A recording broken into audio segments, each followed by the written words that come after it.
Few things before we start. I talk about stop killing games. I also talk about Anthrocon and their policies, but that's the big one that I have to add a little bit of context to. I ultimately end up changing my mind on the matter when I say that it was already made up, and I side with my friend, and then I saw what happened at the actual parade this year. I do not understand how any of that could have happened. If you don't know what I'm talking about, that's okay. Just know I changed my mind. Also, we talk about Stop Killing Games and Thor and PirateSoftware, and ultimately, things have gotten slightly worse since. So I just like to say, congrats on hitting the signatures, guys, but keep submitting them. Also, PirateSoftware needs to just stop. Anyways, enjoy Mario Kart, guys. And be sure to subscribe, like, and share this with friends. If you feel like it. Hello and welcome, everybody. I'm your humble host, Gavin the Kitty, and today we are streaming some Mario Kart World. I promised you guys a Nintendo Switch 2 stream back during launch, and I got... Yep, I can hear it. I dropped the ball on that one, folks. I got very busy, and then very depressed, and then very more busy, and then more depressed, and then, I just have been running in a giant circle of exhaustion. I'm sure some of you guys can relate, but I brought Foxono with me today. Hello. Yeah. I didn't do an audio check for them, but... Can they hear me fine? I'm sure they can. I hope so. Sauce says, Yup. We're gonna be streaming for as long as I want, because that's how it works. So, we're gonna start with some free roam. Because that's just how I feel like playing it. I have not played a ton of Mario Kart World, but I've played enough to get a feeling. I let all my friends play. Everybody from Casey to El Rey has given this game a shot. I've heard opinions across the board about whether or not this game is good, whether or not this game is bad. I'm sure everybody in chat has opinions. I can't believe you got the Switch 2 at launch. I can. There are so many of this console out in the wild right now. It's incredible if you don't have one. It is also understandable if you cannot afford one. I'm not going to lie. The last several weeks have been, how are we financially recovering from the Switch 2 and all of my impulse purchases? And the verdict has been fursuits. And then also figuring out, okay, are people going to pay for said fursuits? I think not. And then me screaming into the void as everybody goes, oh, well, it's fine. And I just go, it's not fine. I'm dying internally. And then everybody goes, well, you could stream. I have mental anguish. I can't stream or else you guys are going to see a very, very mean me. And that ain't nice. Alright, we're just going to kind of drive around. We're going to talk about a myriad of topics. Foxono, do you like topics? No, not toppings. Topics. Oh. Yeah, they're pretty cool. Are you talking about somebody else? Oh, boy. Oh, the hot commentary. If you want to catch up and read Sussmog's comment, please, that would be fantastic. No, he said that Sussmog says it was a right place at the right time kind of thing for me. For him? For him? For them? Them. Let's stick gender neutral, because I don't feel like upsetting the audience today. I got you. There's enough of that happening with PirateSoftware. But we'll get into that in a bit. I have opinions. I have thoughts as somebody who's worked in the games industry, and they are alternative thoughts that are going to go against PirateSoftware. As somebody who has done the logic and the thought as an art director, I have opinions. So small, 5 ads. 5 ads? I'm sorry, folks. I guess shoot me down for trying to make some money. I just got an ad. I'm trying to recoup the loss of a Switch 2. Everybody else, 5 ads, just shoot them down. I hope everybody's okay. Oh, that reminds me, with that stage, the great question mark in marketplace, I saw this one freaking shortcut that was crazy. Yeah? Too bad I can't remember much. Ah, you're getting my hopes up. I could try and There find was it. this awesome shortcut you could do. No, please don't pull anything up and then show me, because then I'm just gonna try that for hours. Hey, you could. I mean, sometimes you finally get it. It'll be something when I get it. It'll also be something if I don't do it. Yeah, so I'll find it. No, Oh, please, okay. please don't. I do not feel like stealing other people's content. Yeah, a lot of people are doing it now. It's been around for a while. But I am not competitive when it comes to Mario Kart. I got it. But that thing was crazy looking. And I know for a fact I would never be able to do it. I'm not that good. I knew that was there from when I was fiddling around with setup on for the party a month ago. It's hard to believe this console has been out for basically a month and there is just no games. There's one game. And soon there will be. There's one game and then there's Mario Kart. Mario Kart is in the game. Can I get my Nintendo Switch 2 welcome to her homies in the chat, please? I'm kidding. Welcome to her is a fun minigame thing that was really impressive, but we basically completed that, and I have not had a feeling to go back to it.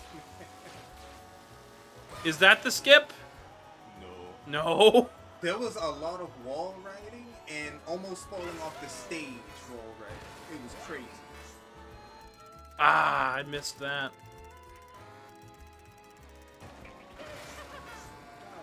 Sidestepper. I believe I have not really gotten any of the enemies. My husband almost has all of them. Deltarune. Yeah, me and my husband played through Deltarune. I have opinions on that game as well.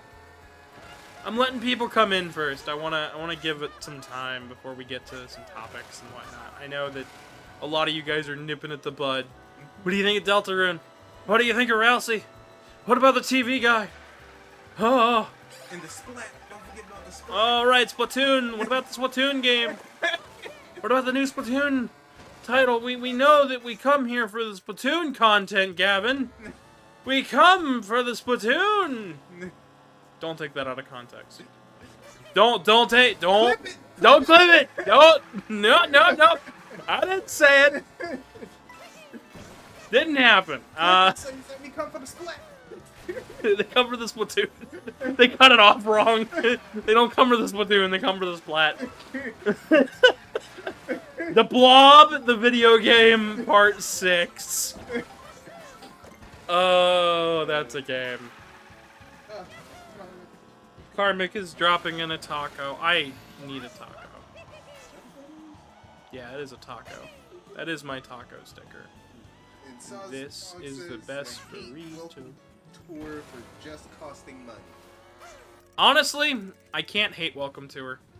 I will say it being free would be nicer, but at the same time, it's pretty fun.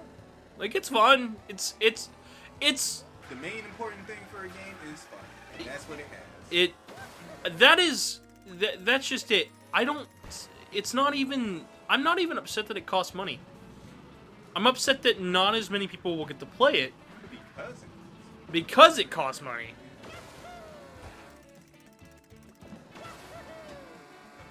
But what we found while playing it was like, yeah, if they would have marketed it better as like a minigame thing to show off the system instead of a service manual, you know, that would have gotten more people excited for the and okay with the $10 price tag. I think a lot of people would still be upset, but not as many. More people would try it. I tried it. I thought it was okay. I thought it wasn't bad. It's a fine minigame. It is. It's a great minigame collection, but it's not a. It is not a system seller. I'll tell you that much. It ain't a Wii Sports. Sosmog also says that they were obsessed with Deltarune last year. You were messaging me with Deltarune content for a little while there. Believe it or not, I got messages every couple days from people, not just you, going, "Did you see Deltarune? Did you play Deltarune? I'm old. I played Deltarune, all right. I watched my husband play Deltarune." And they say they own 3 plushies of the guy. I don't know what guy, but the guy. Assuming Rousey, unless they're talking about the TV guy, in which case, wow, that was fast. As somebody who has made like plushies and stuff and fursuits, well, not plushies, but fursuits and like other plush items, wow, that's fast. I was about to say, when did you make a plushie? I have not made a plushie. I've made plush tails. I've made plush feet. I have not made like a full plushie. I need to always, you know, I clarify myself as the humble host of this show. I'm humble in the fact that I don't really think that highly of myself, but then I notice some tendencies in the way I talk, in the way I enunciate stuff, and the way I do things that make me feel like, looking back at it, it makes me feel like a narcissist, and I feel like total garbage for even like wanting anything out of my life and out of my time. But the person we're going to talk about today, because it is, I think we've given it enough time. I think the person that we're going to talk about today is does not care about that. I'll say that much.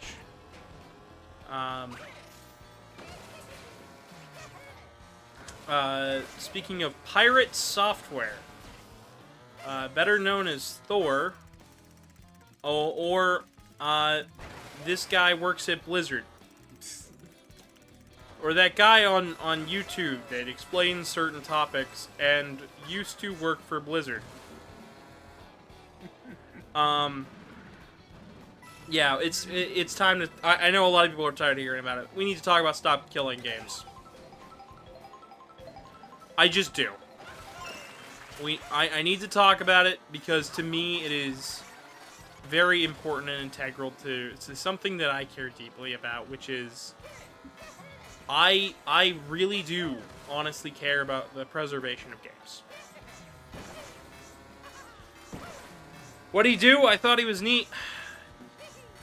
So, he went after a initiative to get some regulatory systems in place for the customer of said video games. There's a lot of games coming out now that are live service games. They're titles that maybe they have single-player games, but they most definitely have multiplayer, right? And there's an initiative going on right now for future titles to future-proof their servers and to future-proof their entire set of games and their rules. So essentially, bare minimum laws that, hey, if a customer buys the game, whenever you plan on shutting down that game, you have to have something in place to protect the consumer of said game, because it's not always obvious that you know, you're buying a license to a game. Sometimes it's more or less it's thought that you buy a product.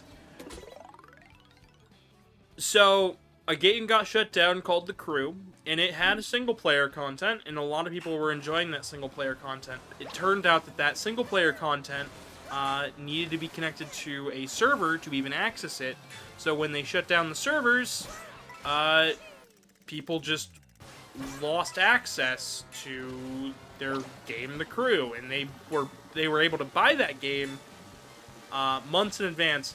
Have a good day at work, dear. So, for me, that is frustrating. The fact that they were selling it, even, like, up to knowing that the game was being shut down, was scummy. And the fact that PirateSoftware, Thor, went after this initiative, read it, misunderstood it, refused to talk to anybody about the initiative, all while proclaiming that he worked at Blizzard and that he knows what's best for the games industry, was laughable.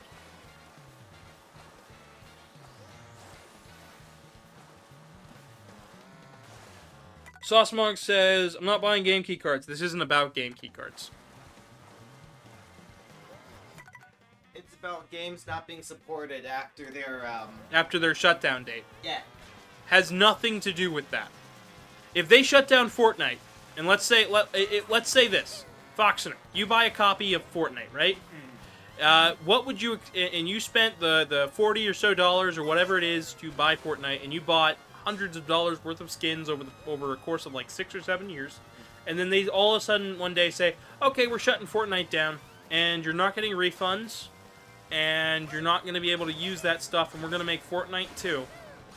And you're never going to be able to play that version of Fortnite that you played all those years ago. Yes. You'd be upset, wouldn't you? I'd be so mad. Now, if there was some amount of regulation from any country, right? And right now we're talking about the EU, the European Union, and the UK, the United Kingdom. And people are trying to get an initiative passed, so that way then developers have to start thinking about the end of service. That way then, instead of, oh, we're going to shut down our game and every player is screwed, okay, well now there's a smaller server that's run, or there's documentation that's out there now, so that way then the players who love this game can keep playing it, even if it takes a little bit of extra work. All of a sudden now it doesn't have to fight the industry. We don't have to lose these titles just because the games industry has decided they weren't profitable anymore. So that is something that's super important, because guess what? I've bought in games in the past that are no longer supported, and if they were to shut down Fortnite or something like that, I'm sure a lot of kids would be really pissed off. Right? Yep. Would you be upset? Well, PirateSoftware has been saying, oh, well then you want every game to be a single-player game, it'll kill MMOs. The truth of the matter is, it won't kill MMOs. It'll force developers to start thinking of ways to support their titles even long into the future. And most of it is a matter of Thor not thinking about future titles. He's thinking about the way we develop games right now. And him choosing to die on that hill is really upsetting, because there are some points that I agree with him on in terms of the gaming industry. But I must say, in this point, things need to adapt, things need to change, and you can't keep thinking of things. Because right now, if you buy a Blizzard game, did you know that they could choose to shut down the servers at any time for any reason? They don't even have to give you a reason, because of the EULA. Because of the rights that you signed away, they can take away any of the games that you buy. World of Warcraft, Overwatch, any of them. They can just take them away, and you'll never see them again. You'll never be able to play them again. In the same way they did with Overwatch 1, and that's just it. I don't even like Overwatch all that much. I was still upset that they did that. Like, what was the point of that? The point of it was to sell more copies of Overwatch 2. And when Overwatch 2 came out, a lot of it was very half-baked. Yeah. And a lot of people recognized that, because they forced the developers to rush out a product that wasn't ready for prime time. Overwatch 2 just seems like Overwatch, so I always thought that they could have just added more to Overwatch. Can you speak up real quick? I want to make sure that you're getting caught on mic. Oh, I'm sorry. I said Overwatch 2 just seems like Overwatch, so I figured that it'd been better. It'd make more sense if they, you know, You just added content? Yeah. Well, they changed some of the mechanics in the game, right? They didn't really change any of the maps or anything, but they changed some of the core gameplay mechanics. And a lot of people weren't happy with that. But they did it anyways, and they were completely able to. Now, under this mandate, if Overwatch 1 had come out after this mandate had passed, then they would have had they wouldn't have been able to shut it down. They wouldn't have been able to take those copies of that game away. People would have been still able to play on private servers, or there would have been the single player would have still been around if there was one. Now, note, I don't play Overwatch. I'm just using it as an example.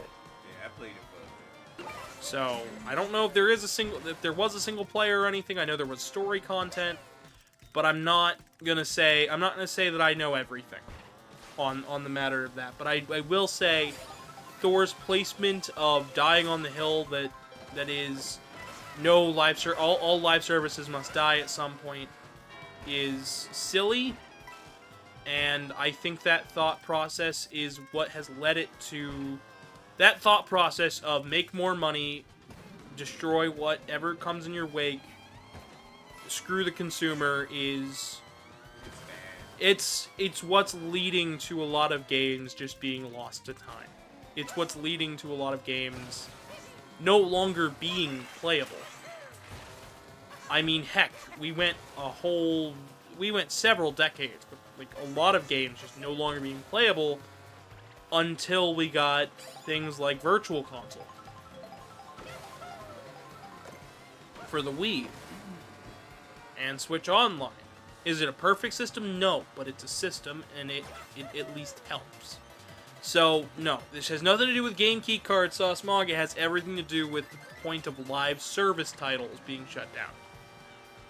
Now, you could bring up a point that game key cards are a part of it, but I'd say game key cards are a different part of anti-consumer practices and could be solved slightly with some more mandate and with some more rules. And this is just something to protect the consumer, and I think it is just an absolute shame.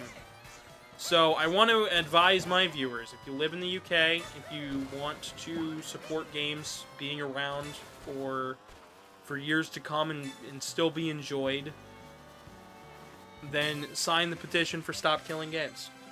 It's important. You hate a lot of live services for that reason. Well, then this would solve a lot of that problem, Saucemog. And yet Thor has decided that instead of stand behind the people, admit that he messed up and his opinion was a bit outdated, he's chosen to die on the hill of live service games must go away at all costs, and that he won't buy a game if there is a single player, even though that's been proven to be factually incorrect. And a lot of want a single player game. I don't mind live service games, but it can't be everything. And if they're Concord was a $60 game, right? I'm gonna talk about this. This butters my biscuit. It upsets me. It grinds my gears. Concord, $400 million. Belrog, hey Belrog. Welcome. I'm having a good stream. Having a good 4th. Today's the 3rd. I do have plans for the 4th, but Concord grapes. Concord grapes, yeah. Concord game. I forgot about the grapes being called the game Concord, made by Sony, came out for 2 weeks. People spent $60 on Concord, right? The game came out for 2 weeks. People played it for those 2 weeks. They shut it down, and now nobody can play Concord at all. The only living remnant of Concord is the singular episode of Secret Level that focused on Concord. that was actually really interesting. What is this off-road Mario Kart? This is Mario Kart World. We are playing the free roam open world mode, and we're doing some of the challenges right now. I plan on doing some tracks in a little bit and doing some multiplayer, but for now we're doing some of the open world while I talk about the Stop Killing Games initiative and how important it is that people focus on the fact that live service games are being killed left and right, and there's no recourse to play them again. Even if they're bad, you know, it should still be the point that even if the good ones stick around for a really long time, there's still going to come a point where that they can't support it anymore, or maybe the hardware surpasses what the game can be, so they make a sequel, but they shut down the original. And like that, it should just be... there should always be recourse, wherein the consumer is protected. I am all for... I'm all for games sticking around. I'm all for the Stop Killing Games initiative, and I think that Thor is completely incorrect in his assertion. And as an artist, and as somebody who is a creative and has worked in the games industry, I think as an artist in the games industry, who has worked in the games industry, who has made video games, even if some of those games didn't always come out, I think it's super important that video games stick around. I think that live service games, while I don't personally play them usually, I think it's still really, really, really important that they do stick around, and that there are recourse for those customers who did buy them. So. Delrog says that this is awesome, the game. Yeah, I think it's pretty cool. And Handy... Revolta. Ravi says hello, and what have we missed? Not a whole lot. Just talked about the Stop Killing Games initiative. Talked about PirateSoftware and how he's choosing to die on the hill of games must die. And playing Mario Kart World. Not a whole lot else. I'm gonna talk about a lot more than that just today, because there's a lot that has happened in the last week or so, and I've had time to collect my thoughts. I'm not fully back to streaming quite yet, but you know, I'm going to be getting there. By August. By golly, by August. But not a whole lot. Welcome to today's stream, though. If you want, I could talk about some of the stuff, Sosmo talk that I said before that you probably didn't. Yes, please read chat. That's what you're here for, Fox. Now, just make sure to read it nice and loud. Sosmo can have, before it said they just wanted a new Nintendo Land, man. Same. And top games they want on Switch 2 would be a new 3D sandbox Mario and more NS. Make sure to read it nice and loud. A new Mario Odyssey style game and more NSO stuff. I want more NSO stuff too. Yeah, I'm gonna be honest. Both those sound really, really good. Especially the NSO stuff, because oh boy. NSO. So Nintendo Switch Online is the way they're choosing to preserve games. At the current moment. See, even Nintendo's trying to stop killing games, which is nice. Even if the way they're choosing to do it isn't the easiest way for a lot of people.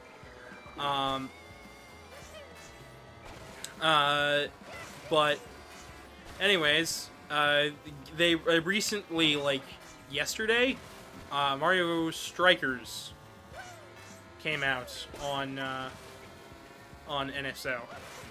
I have not played Mario Strikers ever. I've heard good things. I have the Switch version, which I bought off of. I think we got it off of AliExpress or something. We got it off of some really weird method. But I have it's the only Chinese copy of a game that I have, and it's Mario Strikers. I don't know. The box has Chinese lettering on it. It's not Japanese, I promise you. The ERSB rating system is, yeah, not on there. We definitely should try it out at some point. Oh, absolutely. I plan on doing it. There's a reason I picked up every Mario game for Switch. I just haven't been. I plan on playing Donkey Kong too. The new Donkey Kong game looks hype as shit, guys. So in Sauce Mod says that they love Mario Kart World besides the free roam. Besides the free roam, Do not like the free roam. can I ask what turns you off of the free roam? I have my own gripes with the free roam. Trust me, we will get into it. Ah. They also really like how they're handling it with the Make sure to speak stuff. up. Ah, If you mutter like that, you wanna know how it picks up on the mic? no. Yeah, I'm not Outside. kidding. I'm not kidding. You gotta speak up nice and loud. Be a person. Eh. I know you're trying. They really like how they're handling it with the NSO stuff, keeping the same library. Exactly. I like that too. I like that there's not a whole lot of the games that have been removed, and like I think there's been one soccer game that got removed for Super Nintendo, and that's been it. And but like since that's been the only one, I really don't. One thing I don't like about this mission here, I watched my husband do this one. Sauce Mod also played the new Donkey Kong game at a Walmart. That's cool. Please do not give me any No spoilers. spoilers. No spoilers. I have not gotten a chance to give it a try. I know the kiosks are out there. I have seen them. I have not really been out and about and out of my house outside of getting some groceries one day. So The only commentary they gave of it is that it's really good and it's genuinely a beautiful game, very fun.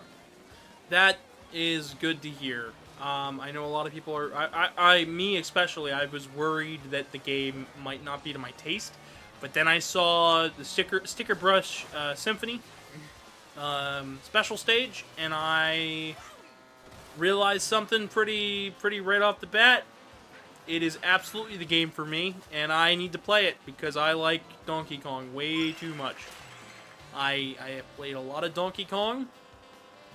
After, I think it was last year before last, with Tropical Freeze, I began to really enjoy Donkey Kong.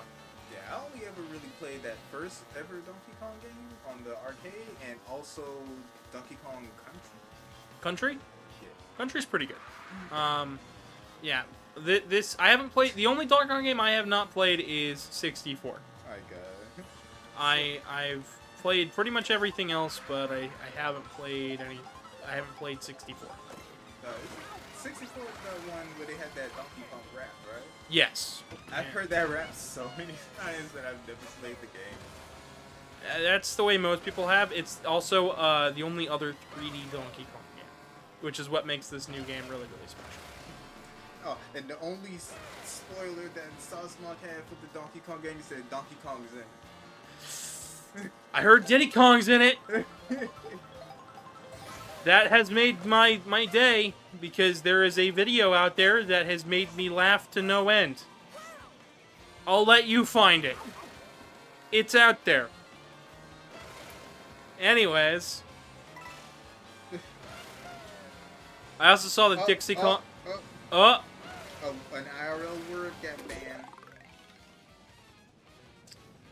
X0, welcome. Thank you for using pellet points. I really appreciate it. So the word ban, or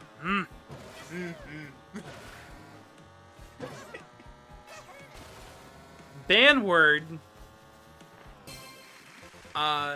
lasts for, I believe, 5 minutes, right? I believe it lasts for 5 minutes. We time it by the on-screen timer that I can see on my end.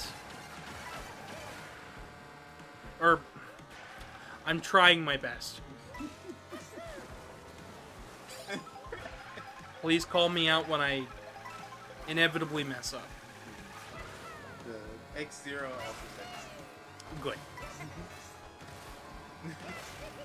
How is your day doing? Go. Do it. Yes. How is your day doing? How did it? How they do that?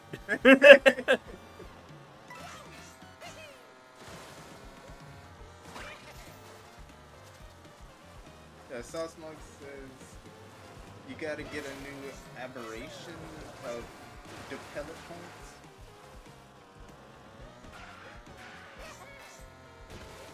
I need a new abbreviation for the pellet points.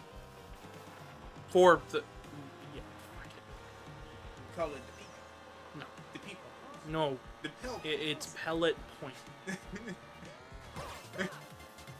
You can call it a pack dot. You can call it an energy pellet. You can call it a wafer.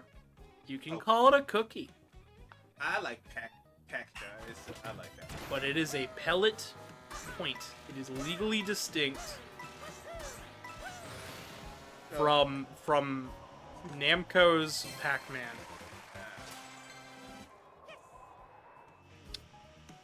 If you can keep reading chat. X0 says that they're doing good. And asked him how you doing. I'm doing fine. I'm doing a-okay. Still a little upset after the other day, but what? Said B. Is the timer over yet? I've got 2 minutes left on it.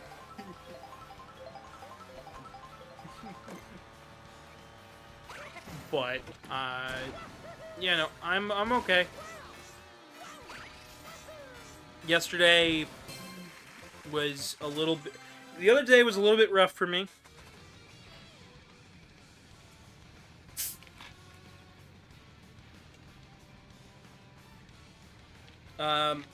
So in between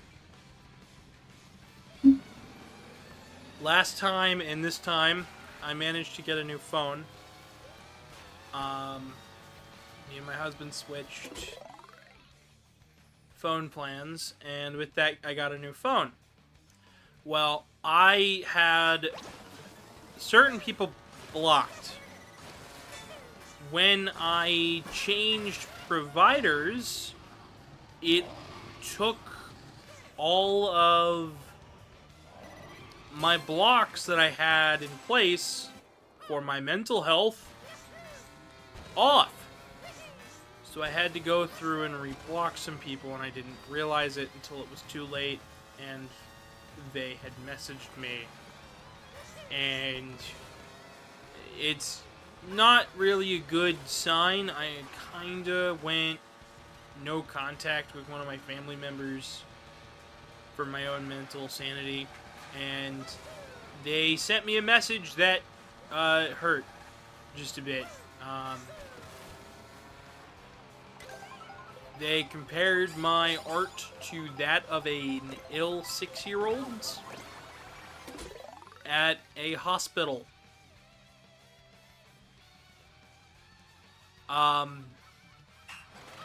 Yeah. Asked if I had failed yet at my goal of being a freelance artist.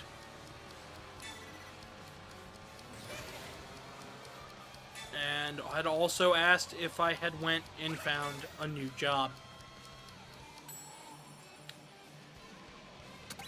So, yeah. My mental health took a deep dive for a couple days. They can just shut up. It's what everybody keeps telling me, but it's really hard after... Yeah, I know. When you live with somebody for 19 years, it's really hard for them to not be in your head sometimes.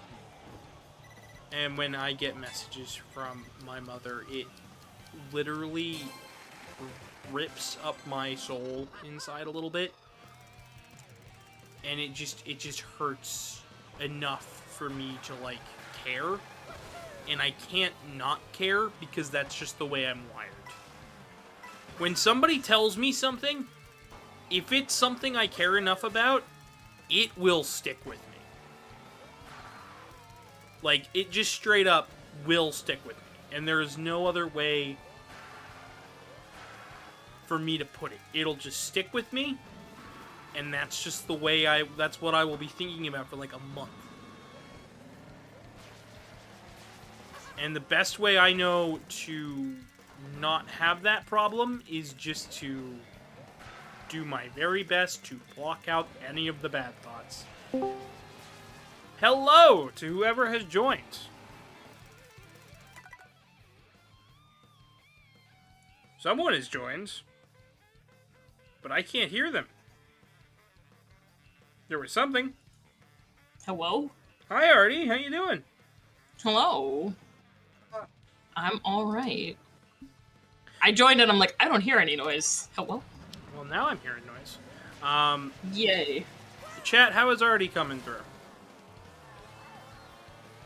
Whenever chat gets back, because I think they're watching an ad right now. It should almost be over. How are you doing today, friendo? Doing alright. We're playing some Mario Kart today. Ooh. I figured I could join Discord voice for a bit while I set up my new printer from work. Ooh, And like setting up the printer isn't a hard part. It's the fact that this thing is large and I now need to rearrange my desk. ooh, yeah, that's... Start by moving my cat over. That's always a pain. Oh, yeah. Good luck. I knew I was eventually gonna have this here. I swore it was colors, apparently only black and white, blue. Dang. I might try to convince work to give me a color printer, because I want to print out Furry art at home. Ha! But, yeah, so I just need to start reshuffling, because I have, what I used as my printer, which I barely used, was this old black and white printer only. This is also a printer scanner, so it's very nice. Ooh. From college that a friend gave me. So it's just like, it's like half the size, so I just need to reshuffle a lot, and, you know. Sauce says they named the cow because it's funny. Ah, Cows are funny. They're funny little guys. They are. I do actually have the cow in this game. Ooh.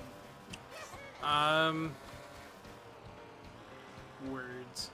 My brain is kind of stopped. I want to go back to a topic because I'd love to get your thoughts on it, Artie. Yeah. So, we were talking a little bit previously about PirateSoftware and the Stop Killing Games initiative. Have you heard about this? I have not. Catch me up to speed, please. Okay, so the Stop Killing Games initiative is a bid from the people to try to get the UK and European Union lawmakers to create laws that stop video game developers from shutting down full support from games that are live service. Oh. All of this was sparked from some game called The Crew. It had a single-player mode, but it needed to be connected to a server. Ubisoft shut down those servers. Now the game is no longer playable, and they were selling that game up to the day that it got shut down. Oh, that's messed up. Yep, and nobody really got refunds. Everybody who was playing that game no longer gets to play it, even though they were only playing the single-player. And this initiative is basically, okay, games in the future, if you plan on shutting this down, if it has a server, you have to give documentation about your server so we can create new servers, or you have to support at least a smaller or an approximate server, so that way then, yeah, even if a game like supported 500 players at a time, maybe now it only supports like 10 players in a lobby, but they can still play the game. But it's something, yeah. Okay. Exactly. Now this sounds pretty cool. That's not what I was expecting, but that sounds pretty nice. I like that. I'm pro that. A game developer by the name of PirateSoftware, also known as Thor, is staunchly against this. Read it, read off the initiative, looked at the slide, immediately misunderstood it, and said that he is not scared of games dying or being shut down. He is not scared of the end of a game, and thinks that the whole thing should not happen. He put out so much misinformation that the original creator said that it overshadowed all of the other press for the game. Well, once that happened, once that happened and all the air had cleared and people now understood what the thing was about, most people turned against Pirate Software and him. Pirate Software's response was, double down. Of course. And then, as of today, he has left the games industry, or at least he's left the studio he was previously working at. See, you were saying, now I was hearing pirate games, I thought it was going to be an anti-piracy thing, and I'm like, ooh, that's kind of rough. No, Pirate Software is the guy who is against the initiative of Stop Killing Games. I hear Pirate Software, and I think Pirating Software, and I'm like, oh shit. Because there are some games that, like, only exist now through pirated software, so it's like, ugh. Well, this would... But if it's just like, what you were actually describing sounds really cool. Mm-hmm. And this guy sounds really lame. A bit lame, which was a shame, because I agree with him on some points of what he's brought up, but the only thing that he's had to say about the matter is he worked at Blizzard Software, his dad worked at Blizzard Software, and this initiative is dumb, and that is the only thing... Why should I not be surprised that he worked at Blizzard? Oh my god! Do you remember the World of Warcraft? Let me tell you, Blizzard marched at our local Pride Parade for the second year in a row and continued to not hand out their Blizzard-themed Pride flags. And I'm still mad. Gosh darn it, Blizzard, you guys suck. That is a silly reason to be upset, but it's completely I'm valid. upset for other reasons too, but I'm like, you guys are on such thin ice already, and you're not even handing anything out. You're just like, yay, we're here, and you don't get our cool Pride flags. Yeah, like, that's dumb. Yes. Boo.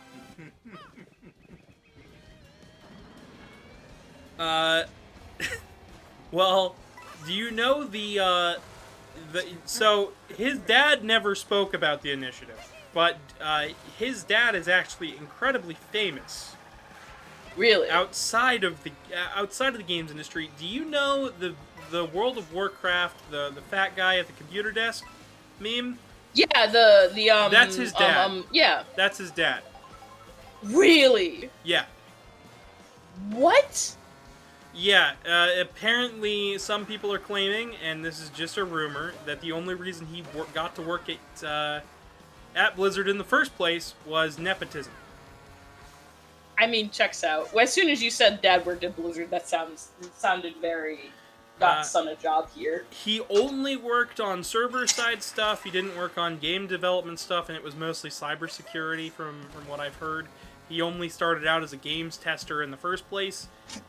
Overall, it checks out that he really isn't thinking about the fact that, yes, all of this is pretty easy to implement if you think about it from the start of development, which is all that this initiative is asking for. Not games that are out currently, you know, this can happen across like a 5 to 10 year span.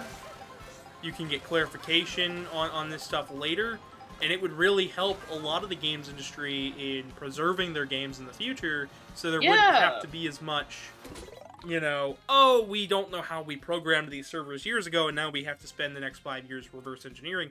Oh, well, we still have a small, like, 10 people server up, so if we're going to remake this game, we can actually use this code and just make a new, larger server using this code. And see, there's a multitude of things that are like, it's positive for the games industry, and Pirate Software's opinions are, shut it down now. Yeah, like, there should be more initiatives for game preservation, and I'm sure that there are people that don't want games preservation for fiscal reasons, but, like, that's just silly. Mm-hmm. Anyways, but yeah, I made my opinion pretty clear. I think that Thor is very much wrong. Pirate Software is wrong, and if he would have just backed down and said, you know what, I was wrong about this, I'm sorry guys, go support the initiative, or had a discussion or a civil discussion with any of the people involved with it, which they openly said, hey, we'd love to explain our initiative for you, because it seems like you're getting a couple of things wrong. He shot it all down, banned them from his chat. Oh my god. Ooh, Oh boy.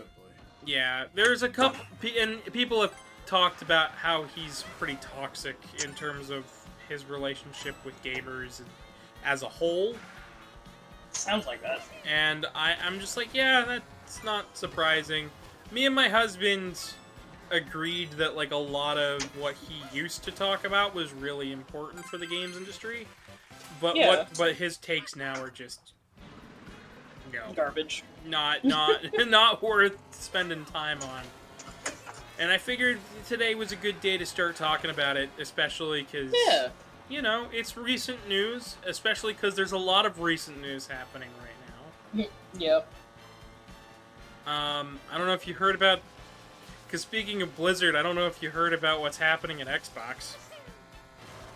That they're getting Helldivers or, like, something else? I only heard about Helldivers like an hour ago. So as of yesterday, or day before yesterday, 9,000 people at Microsoft got laid off. Christ! Oh my god! Yikes! The perfect Dark reboot game that they were working on was apparently not even started development, and it was shown off last year, and that was canceled, and the studio was completely dissolved. Oh my god. The Banjo-Kazooie sequel/reboot they were working on also got the team completely dissolved and canceled. Multiple other unnamed projects. Booing! Multiple other games also got canceled, including stuff like a new Killer Instinct and John Romero's new first-person shooter. Oh my... Why are they canning all of these projects? What the hell? Microsoft was bragging just a couple months ago that they had the highest revenue earnings that they've ever had, on top of and then announced that they were doing these layoffs. But then also, it's not just the layoffs too, but then you're canceling a lot of games it sounds like people would have been really excited for and would have paid good money for. Pretty much every single one of them was incredibly hype, and yeah, I did not hear one person be like, oh yeah, no, I'm not excited for any of this. No, a lot of it was like multi-platform. Not even all of it was Xbox exclusive. Most of it was like, oh yeah, this is new, this is coming out. Some of that, like John Romero's game, it wasn't even being developed at Microsoft. They were just publishing it, which means that Microsoft is even trying to get out of the publishing game, which really means that even more games, like indie games and stuff, are going to be shut down. And the only things that were safe were games that were being shown off at their Xbox conference earlier this month, last month. Whenever that was. Wow. Oh my god. Apparently Phil Spencer might also be stepping down. I don't know who that is. He's head of the Xbox division at Microsoft. Oh, and the entirety of the hardware team was laid off. Who the fuck is left? I'm sorry. The software development team was like for the UI and stuff for the Xbox menus and whatnot. Yeah. They were all transferred over to the Windows 11 team. Are you? Which apparently Windows 11? Really? Which really? I have a theory. Yeah. They bought all of this games industry stuff. They've decided that it's not worth their time to put the money or effort in to support it and keep it all running still. Right? Yeah. And they've realized they're starting to lose market share to stuff like SteamOS. Yeah. And a lot of people have said that they plan on switching over. A lot of the losses of Windows PCs came because they tried to shut down Windows 10 and shut down security updates in October. Jeez. And I have a feeling that they have determined that the amount of loss in their Windows division is not enough to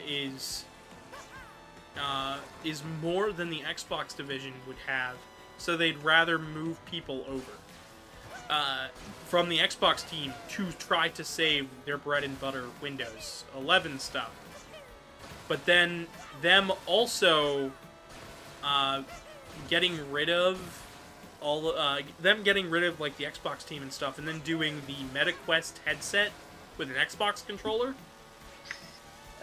Which I don't know if you heard about that. Quest 3 with an Xbox controller, they think it costs $100 extra than a Quest 3. Oh my god, why? Because it comes with Game Pass, I guess. I couldn't tell you, honestly. It's really stupid. Some of the people that I watch, like Gigaboots, have been saying they should just print stickers that says this is an Xbox. Because the name Xbox literally at this point means nothing, since they haven't been supporting their hardware or their developers and they're hiring people.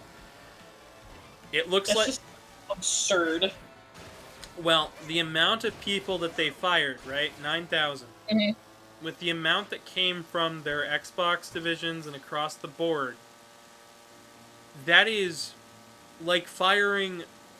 That's like dissolving 100% of Nintendo plus 1,000 people. Dear God. Because Nintendo's only made up of 8,000 people worldwide.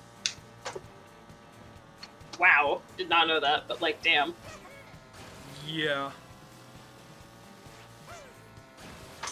I'm stepping away for 2 seconds. I need to vacuum. I moved some stuff off my desk, and now I've discovered a lot of cat fur. Oh, yeah, that's all good. Foxono, if you want to read chat real quick.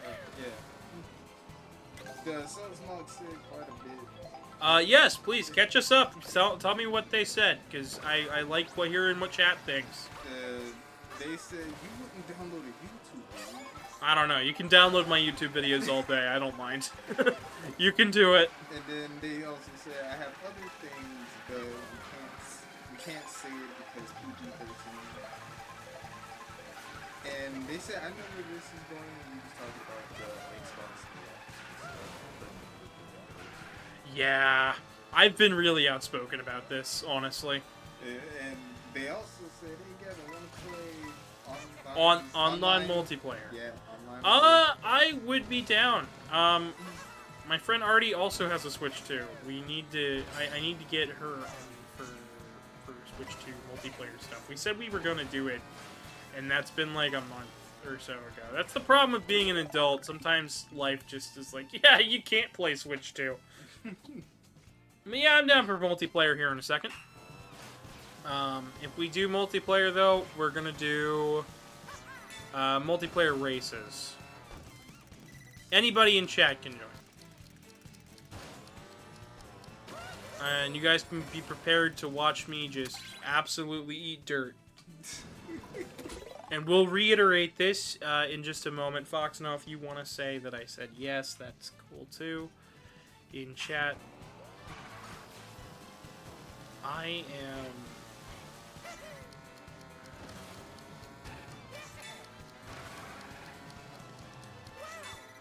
starting to get... not gonna lie. I am gonna turn... If we do multiplayer, though, I am turning voice chat off. Not... See, I don't actually have Mario Kart. Really? I didn't buy it. No, I've never been a Mario Kart person, so I was like... I only was given as a gift enough money for the Switch itself, so I'm like, I'm just gonna do that. I don't think any Mario Kart bundles were available when I bought it. That's fair. Honestly, that is... It looks really fun, but knowing me, I'm like, I would play this like once or twice and then like not again. That's where I'm at. I'm literally only playing it for stream. I haven't really played it since it came out. I've been playing it whenever my friends come over, but that's about it. It looks like a nice game, but yeah, I'm not a heavy Mario Kart person. I'm even now like even more on the fence about the Sonic racing game now that IDW characters are kind of confirmed not to be in it. Now, that was my big thing. that's not to say they don't have a chance of showing up, but if they don't show up, I'm gonna be upset. Yeah, that's why I'm like, I'm not really a kart racer person. There's nothing wrong with it. I don't know, it's just never been my thing. That's But, fine. yeah, so it's one of those, if I'm on the fence for the Sonic game, it looks nice, but because I'm not a kart racer, and there might not be IDW characters, I'm like, you know. Now, it's not to say that they don't have a chance of showing up. There's probably a good chance that some of that free content coming down the line is absolutely related. It just, the characters, it's not that hard to throw Tangle and Whisper in there. Like, come on, Lanolin, like, it just, like, come on. Come on. They were good characters. Do something with them besides mobile games, please. I mean, they're in the new Sonic Blitz game for mobile, which is not out in the States as of time of recording. Yeah, isn't that the one that they keep delaying excessively? No, that's a different one, which they are also That's in. like Rumble World or something, right? That's Rumble. Sonic Rumble, which I was excited to stream, and then they were like, we're delaying it, and like, it's still delayed, guys! I'm like, I have it wishlist on Steam, I'm really excited, I want to play it.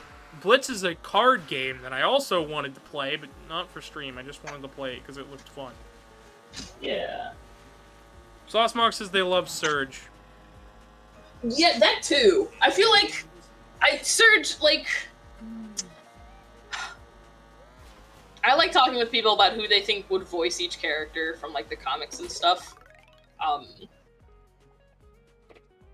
Do you have any, like, headcanon voices for any of the characters?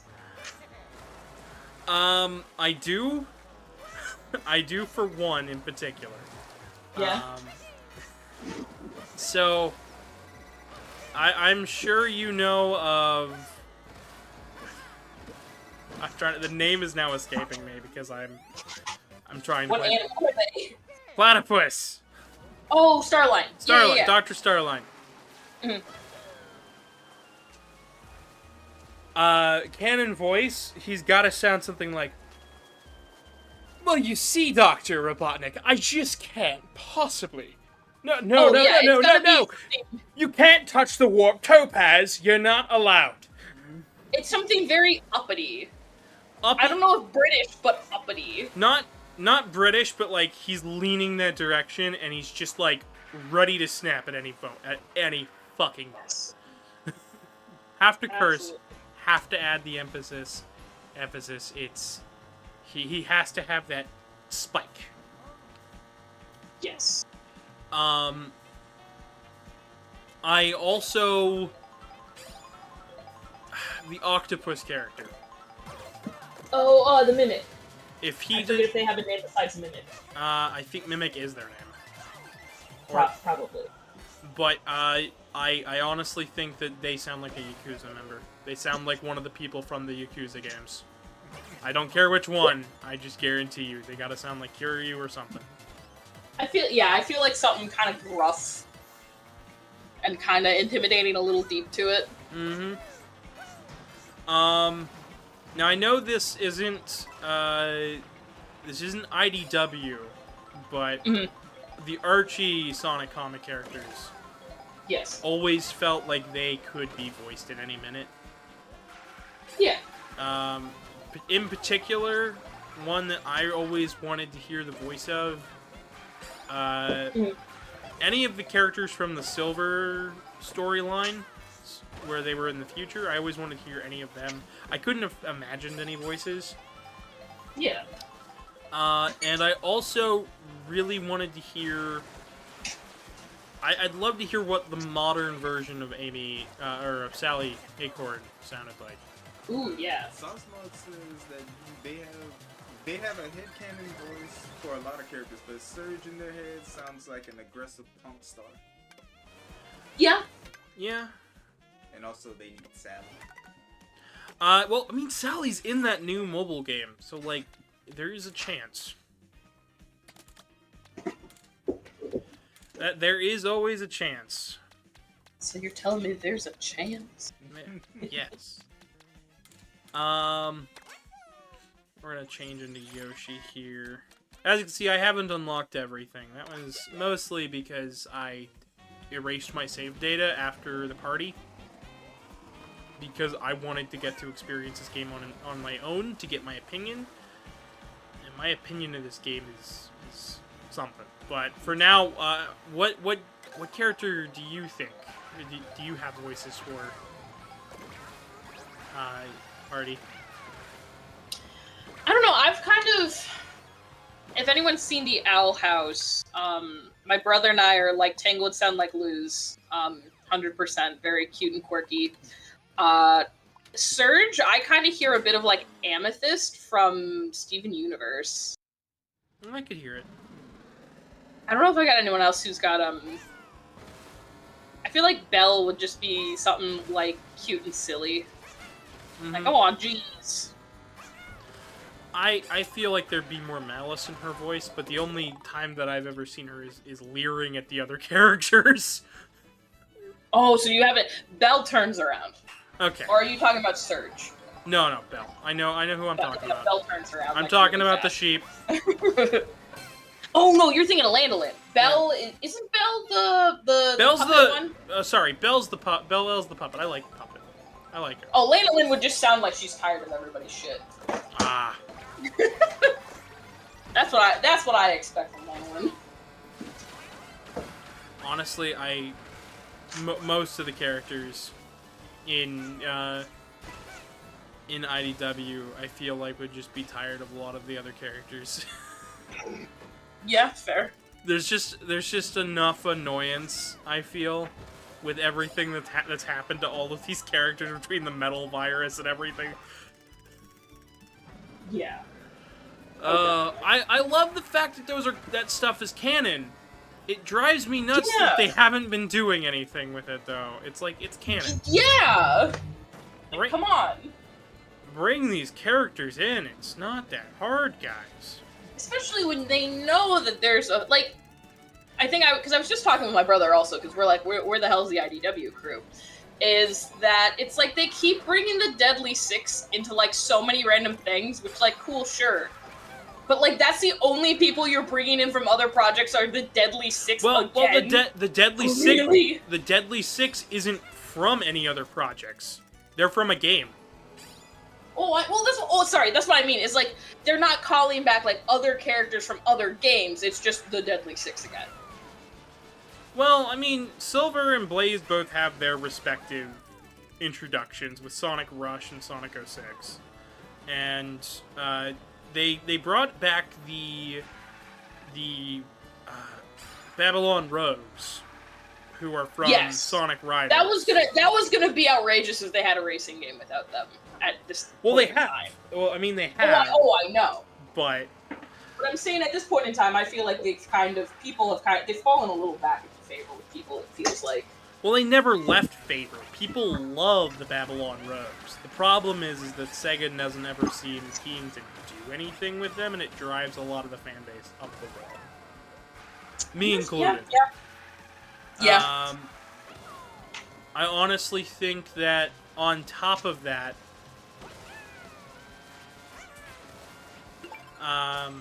let's see, who else?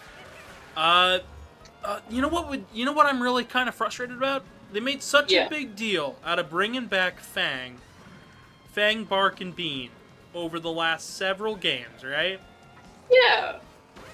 Where are they? Where's don't know. Mighty? Where's Ray? Why aren't these characters being used at all? They made big deals out of it. They made big deals about them being in Blitz too.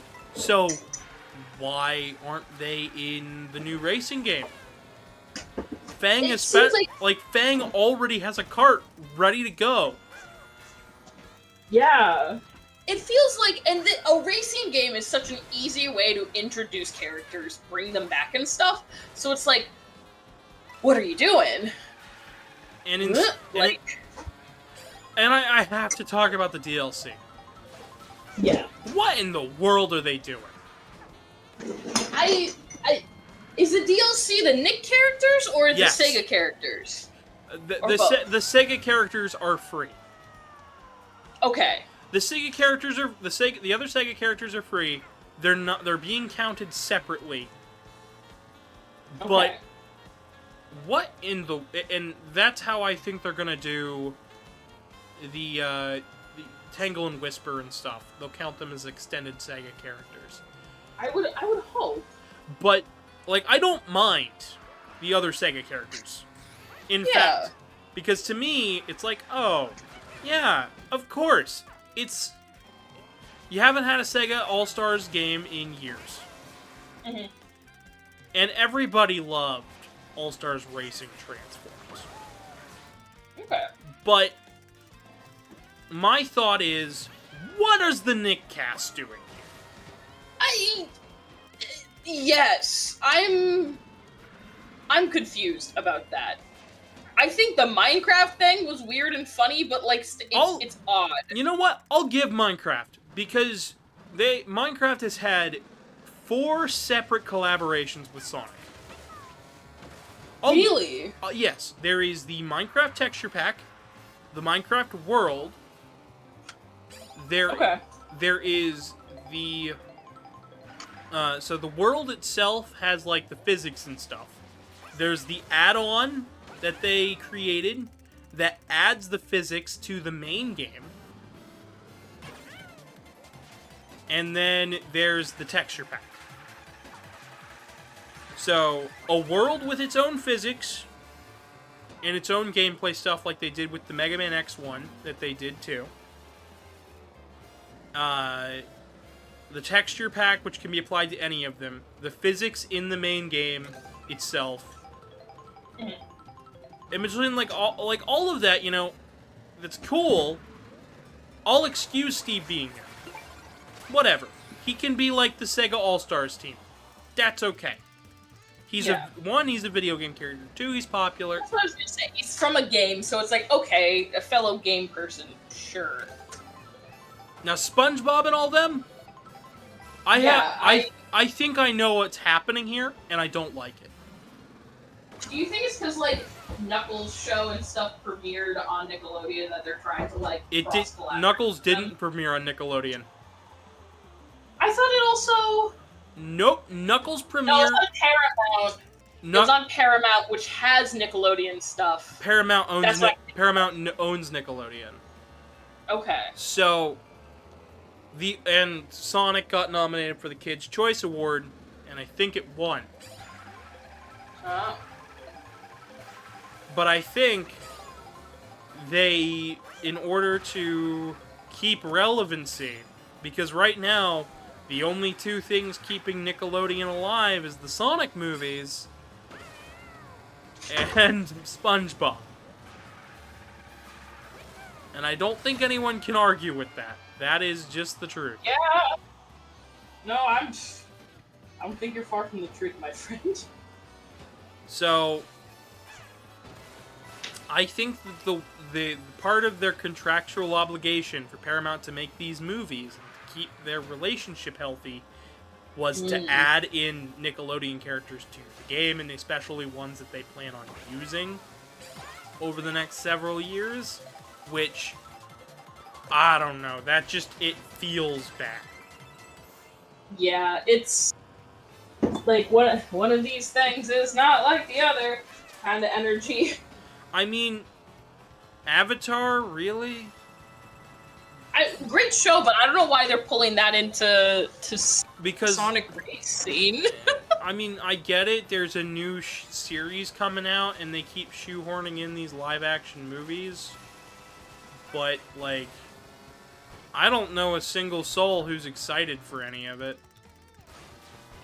And I think people are more confused, and I've heard more people be like, okay, but where the hell are the IDW characters? I've heard way more of where in the world are the IDW characters, because, like, people love the IDW characters. Nobody gives a crap about SpongeBob being in their game. I'm sorry, my nephews would probably be more excited over the IDW characters than SpongeBob. Yeah. It's such a weird collaboration. I mean, it's Sonic Racing Cross Worlds, so the Sega characters make sense. Minecraft, that makes sense. The alternate Sonic universes would make total sense. I love the fact that there's Sonic Prime content being added. Like, that I'm okay with. The rest of it, I don't understand. And I don't think I will ever understand. Foxono, do you have an opinion? I definitely don't make it myself. Yeah? Yeah. Is that all you got? Yeah. Putting Sonic and SpongeBob together just seems way too It just doesn't make any sense. Most of who they're trying to advertise to with this stuff, right? The Nicktoons cast, when I think about them and who they're trying to get to, I think of little kids. I think of kids around, like, 5, 6, 7, 8, maybe 9, maybe into the teens. But that's about it, right? Meanwhile, when I think about Sonic, I think of teenagers to young adults. And at one point, it was for little kids, but that time's passed. I think the audience has matured quite a bit. I think that the fan base has matured quite a bit. But I don't think that Sega's realized that it's matured quite a bit. So they think that SpongeBob is still gonna make... People are buying their game for SpongeBob, I guess.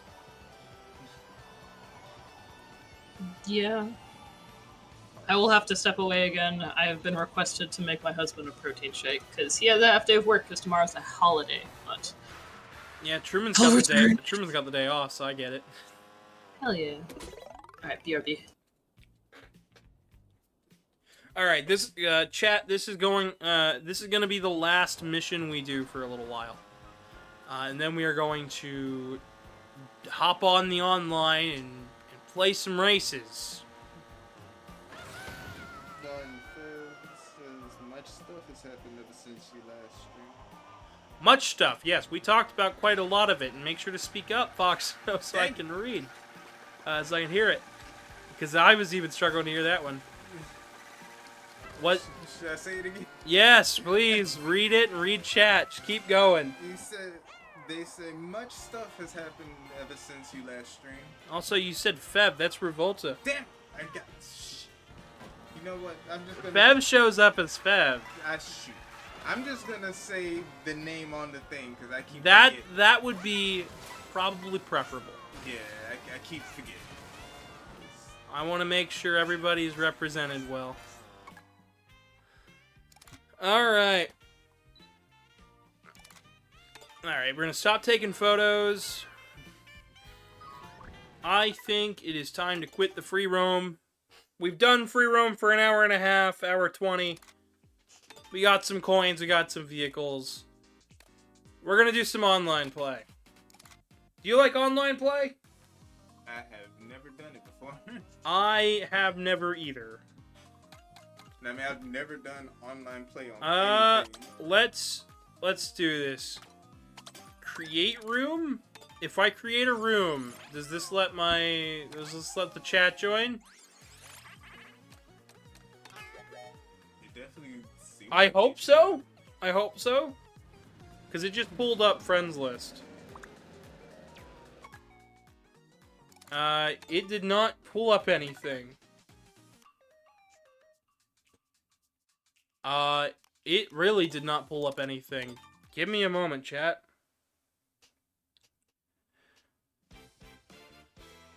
Yeah. So, online play. Race. We're gonna go with my Yoshi, because I like this Yoshi quite a bit. Can you turn on the ceiling fan, please? It's getting warm in here. I joined! Hello. You will join next available race. Okay. I guess this is how this works. Chat, if somebody wants to help me out here with how to set up a little lobby, that would be fantastic. And for those who don't have my friend code, I can pull it up. But yeah, we're gonna vibe.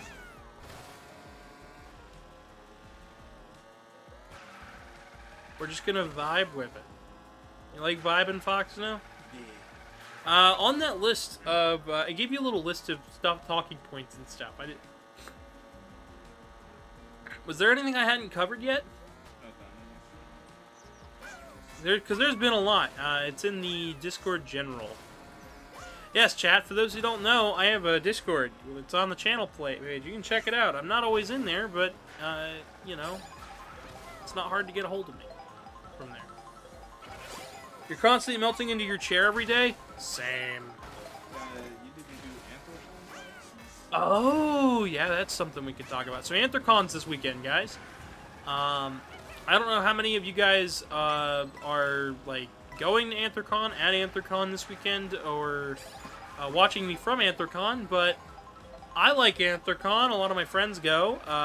Shout out to Samson Kitty Fox for being at Anthrocon right now and still managing to find time to message me yesterday. But yeah, they changed up some policies I saw for the parades and stuff, and it has managed to upsetty spaghetti some people.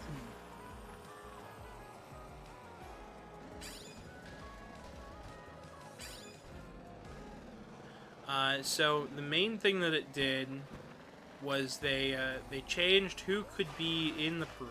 They had to be in full suit to be in the parade. Right? With no skin showing. And they had to register their fursuit for the parade prior to the parade. Prior to sign up and everything. And that is because they have had too many people at the convention. Right? And people didn't like this policy, right? And then the other day, they reinstated the fact that there should not be any booze or alcohol outside of, you know, the buildings. If you're gonna drink, keep it to the bars. Some people said, I don't like that policy. Everything bad, because the fursuit policy is the one that they didn't like.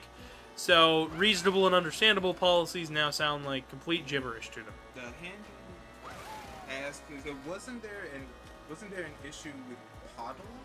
Like it was banned? No. Poodling. So poodling is what you're thinking of. And what poodling is where you have like hands and a head, but you're not in anything else. You're like, oh yeah, I got a t-shirt on, a pair of shorts. It's hot out. I'm wearing a fursuit, but it's like not fully. So it's not banned or anything. It's banned from the parade. Just the parade, because they have so many people who go to the parade that if they let everybody go this year, the estimated result would have filled 2 of the rooms that they have for the parade. The parade would have lasted for multiple hours, and that's not really what anyone wants to do. And, like, I have been in the parade in the past. Multiple times. With different suits each time. Guess what, guys? It's actually a good policy that they don't allow as many people in the parade. So Sauce Mom is asking for your friend code. Oh, is this mode not the... I don't know how this works. I asked you guys how it works. And you guys just sat there. What? What?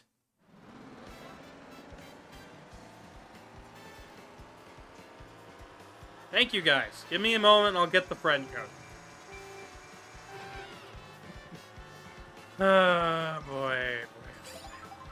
Anyways. But yeah, no. Not allowing poodling in the parade. That is fine with me, because that limits the amount of people. getting registered beforehand. It limits the amount of people. I think it's a good thing. Because, so, for the parade and stuff, I had to wait in a hot room surrounded by other furries in fursuit in the hottest days of summer in what is essentially just like this giant garage with no heating or cooling and barely any water for 2 hours. They are under-equipped for this stuff, right? So, no. How did that still hit me? No idea. Yeah. Sauce says, I don't know. I think they were talking about The friend code thing. yeah. I don't know. Anyways, I'll get the friend code in a moment. But like I'm saying, not really. People were upset about it, and I'm saying there's no reason to get angry about it because I have been in that hot room. I have stand in that parade. I have walked that little gap, and it is absolutely way too hot and way too long of a wait with the amount of people they were expecting. Huh, no.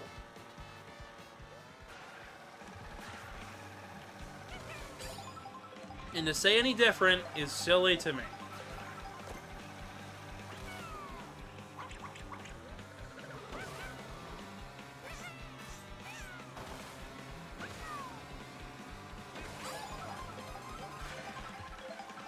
You gonna speak up?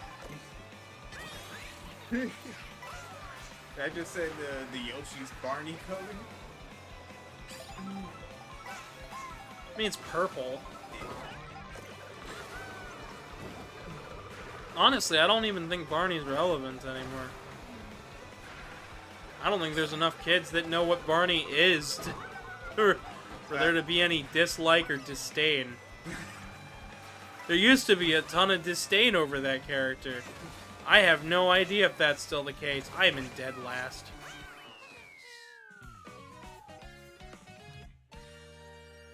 But yeah, no, the Anthrocon policies. We'll probably talk about them again when Artie gets back, but you know, I don't think their fursuit policy is that bad. Because people can dislike it, but I think the fursuit parade policy is fine.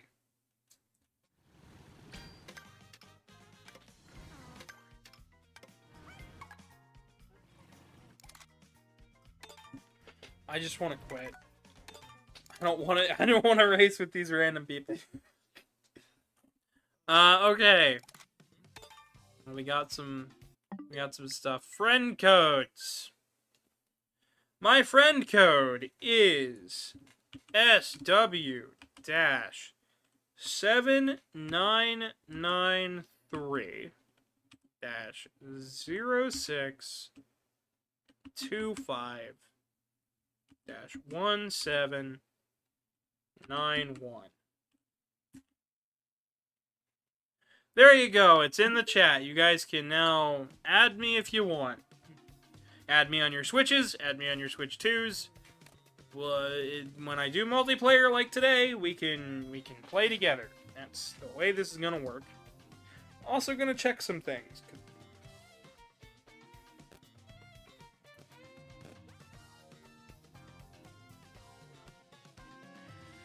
Alrighty, yeah. Yeah. Revolta says, you've been getting many AI ads in YouTube ads of late. I have heard from a lot of people that AI ads are all that they are getting and that it is terrible. Welcome back, friendo. Hello. We put my friend code out in the chat, and we are waiting for people to send out requests so we can do some multiplayer for a little bit.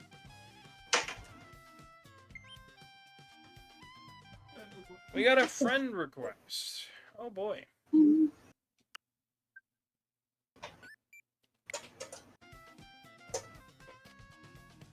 GOG.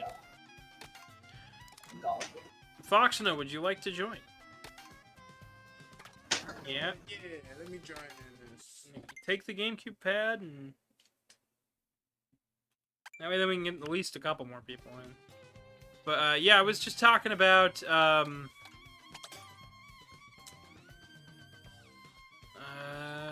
wait, do you need to click on them? I think so, yeah. Maybe I'll just create room and we'll see what happens. Anyways, I'm gonna be playing this Yoshi. I'll be. But I wanted to talk to you about something else real quick. Yes. Because Anthrocon is this weekend. Boy, howdy is it. And me and you aren't there, that's for darn sure. Oh yeah. What do you think about their parade policy? I think it's stupid. There are definitely better ways to narrow down a parade route. I've heard a lot of really interesting ideas. My suggestion was you have whatever your limit cap is, but people to not discriminate against people's different variety of fursuits, because the no pooling rule is really stupid, is maybe have it be like a $5 to $10 donation to charity, and that's your ticket in the parade. Ah, okay, that's something. That was my thought, and I know people would still be upset, oh, you gotta pay to do it.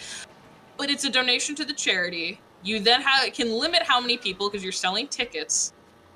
But it's a donation to the charity, you know? That is a much better way. I didn't even think about that.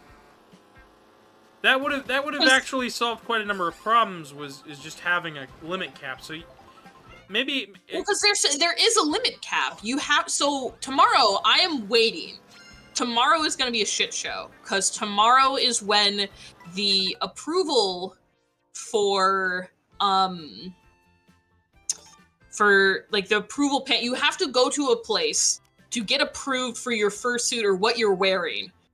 And they're like, it's going to be in this location in this time. And I expect it to be an absolute shit show because I feel like everyone's going to try to get there at once because there is a cap. They haven't told us what the cap is.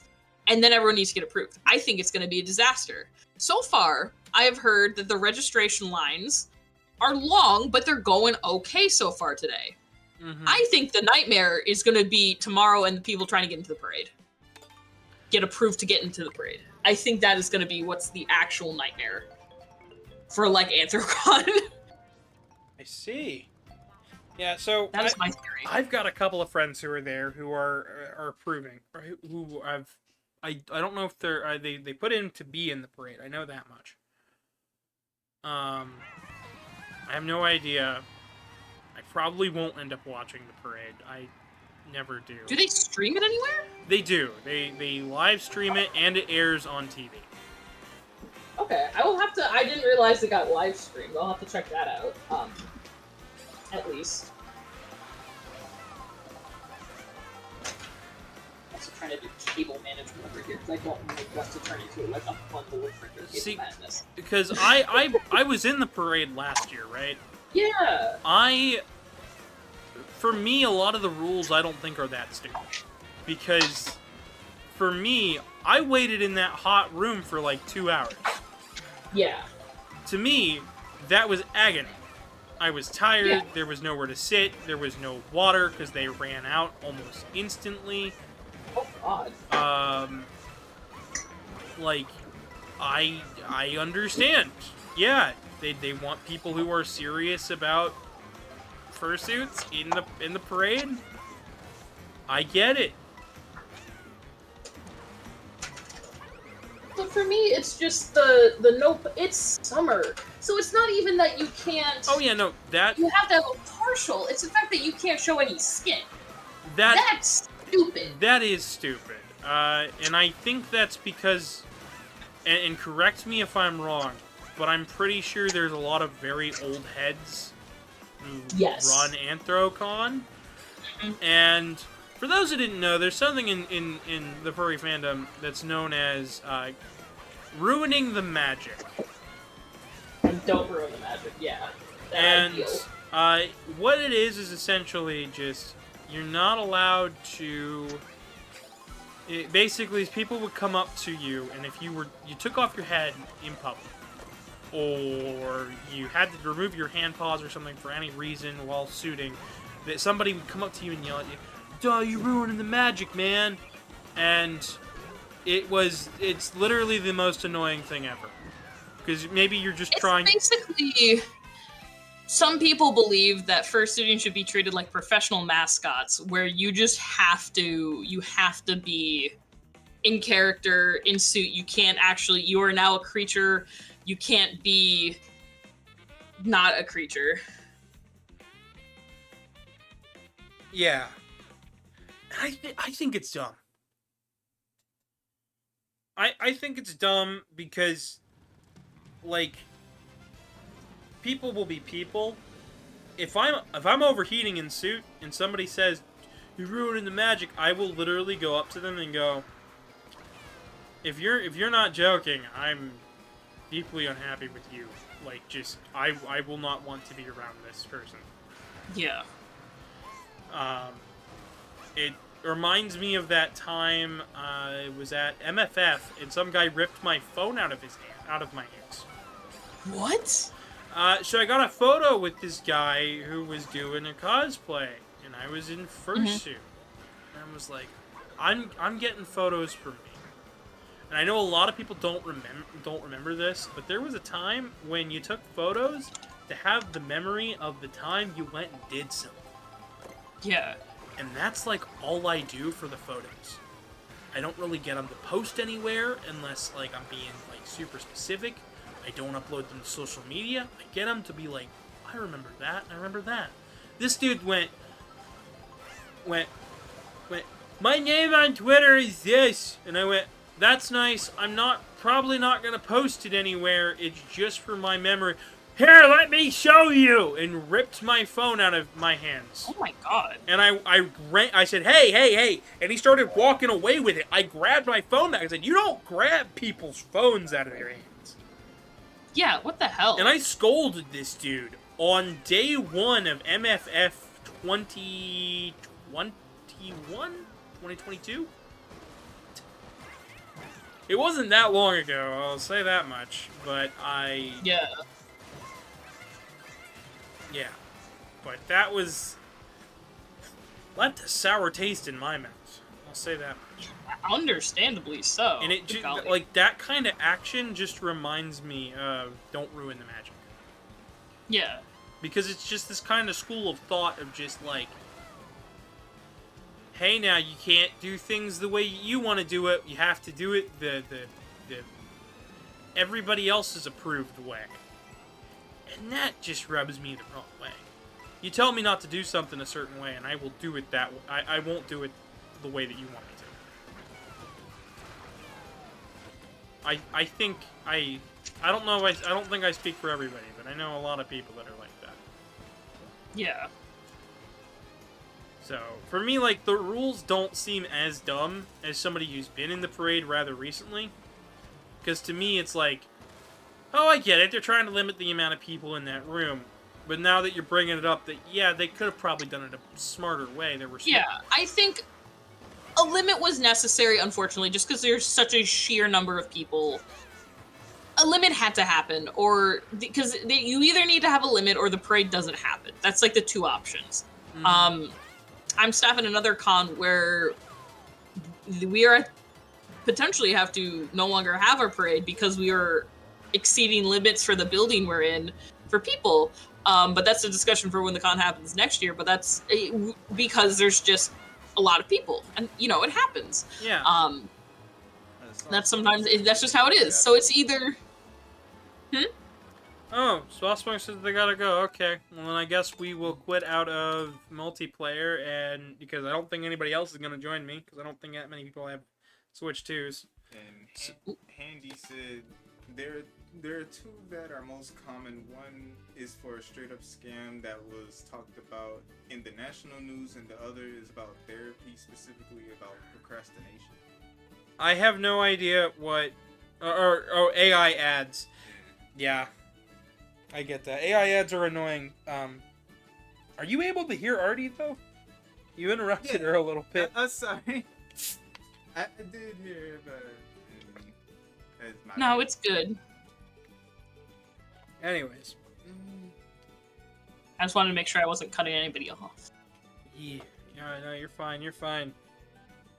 I'm just trying to figure out what in the world the chat's talking about because there are a couple. I think the AI ads. Yeah, I think that's what they're talking about. Anyways.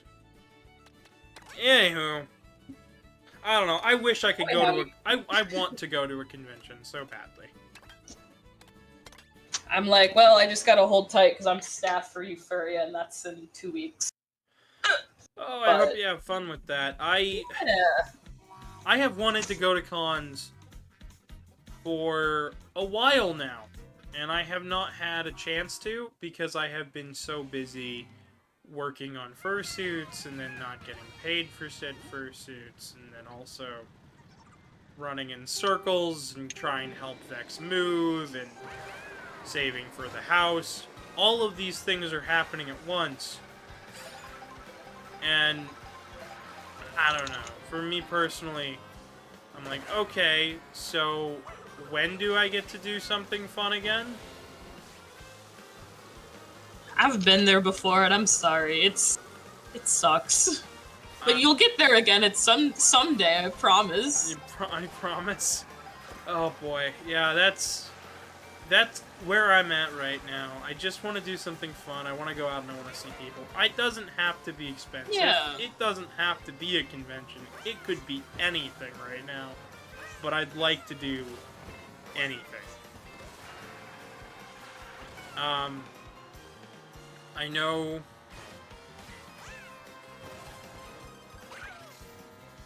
for a fact me and Truman have been talking about possibly doing MFF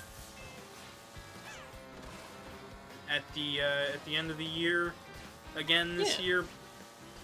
But another thought has taken over a little bit for me. There is a chance that we could do MagFest at the start of next year and cut out all conventions altogether this year. I feel like I've heard MagFest is really, really fun. I've never been, but I've heard very fun things about that con. A lot of my friends go, and I'm overall the most curious about it. I say, yeah, why not? Try something new. And then if it doesn't work out, you don't have to go back, but it seems like a fun time. Mm-hmm. I'll have to think about it, because it's up to Truman. I'm letting him pick. Yeah. Because, like, I didn't even get to do Anthrocon this year. Like, I know... Yeah, tell me that. Like, that one, you know, that's in town. And that's the one I thought I was going to be able to go to. And, nope. I had to skip it. Because one, I didn't have the money for a ticket. And two, I had to do a bunch of deliveries and stuff for my job. And you'd think part of my job would be, oh, go to the local furry convention, drum up hype for your suits. But I didn't get to do that. Instead, Vex got to go and have fun. I had to work. And I felt like really, really like sad afterwards because I was like, all these people having fun. A lot of people recognized me and stopped me and told me that they wish I was sticking around. Yeah. And now, you know, I'm halfway through the year. I haven't gone to a single convention this year. I have been cooped up inside for the last 3 weeks outside of getting groceries. And I told Truman yesterday, I feel like I'm going stir crazy. Because I'm not doing anything. I'm not seeing anybody. There's a couple of people that ghosted me over the past several days, too. Yeah. Oh, and then there were the people that blocked me, too. What? That confused the heck out of me. Because I made some suit parts recently for my full suit, and... Yeah. Can't really discuss too much on that, but I made some suit parts, and I got some messages afterwards, and then they just blocked me. Yikes. That's extra lame. Yeah. So then I started trying to be like, you know what, screw it, I'm just gonna post pictures everywhere. And only then to recognize that Twitter has basically shadow banned me. Really? Twitter has shadow banned my AD account. Oh my god. So the only people who are going to see it are the people who follow me. Which, that sucks. And Blue Sky, none of my posts go anywhere. Blue Sky's tough. You kind of gotta like sometimes gamble with hashtags, and it's so hit or miss. I put hashtags, right, for that stuff. I was like, oh, well, when I first started on here, my stuff was being posted here. I see people's stuff in here all the time. Let's post to here. And I put my hashtags on. Guess what? None of my photos were actually going to that spot on the internet. It was going. Really? It was going to this smaller feed with fewer people, and some of them weren't even going to anybody's feed. So I was like, screw it. I'm gonna make a Telegram story and see who looks at it. And haters be damned. If you look at it, it's at your own risk. I don't care anymore. And that's kind of where I'm at with it. And even after all of that, I still didn't manage to reach, like, anybody. Damn.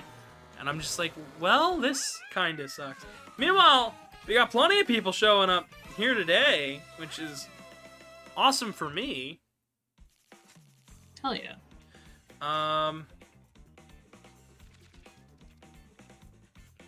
Yeah. Haven't gotten any bits today, but you guys seem to be enjoying it.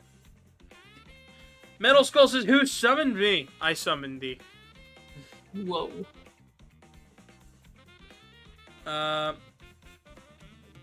Revolta says they went to a drag show this Pride. Oh, how was that? I hope it was fun. And he also said they don't really get Blue Sky. But they prefer it to the clown show that is Twitter. I feel that. Yeah. I feel like every time I check Twitter, I'm just like, man, it really sucks here. And then I go back to the sky. I see so much nonsense on there. I have to remind myself that these are... The people that I see on there are 9 times out of 10 well-intentioned, misinformed dorks that choose not to be informed because they feel like they are right about everything. So, I have to just ignore most of it.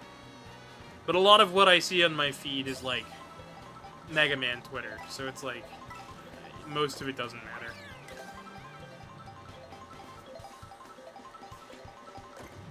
Most of it's like, oh, that's some cute art. That's about it. 2 gold shells back to back. Woof. So I think Foxono's eating chocolate cake. Ooh. I made chocolate cake last night. Oh, nice.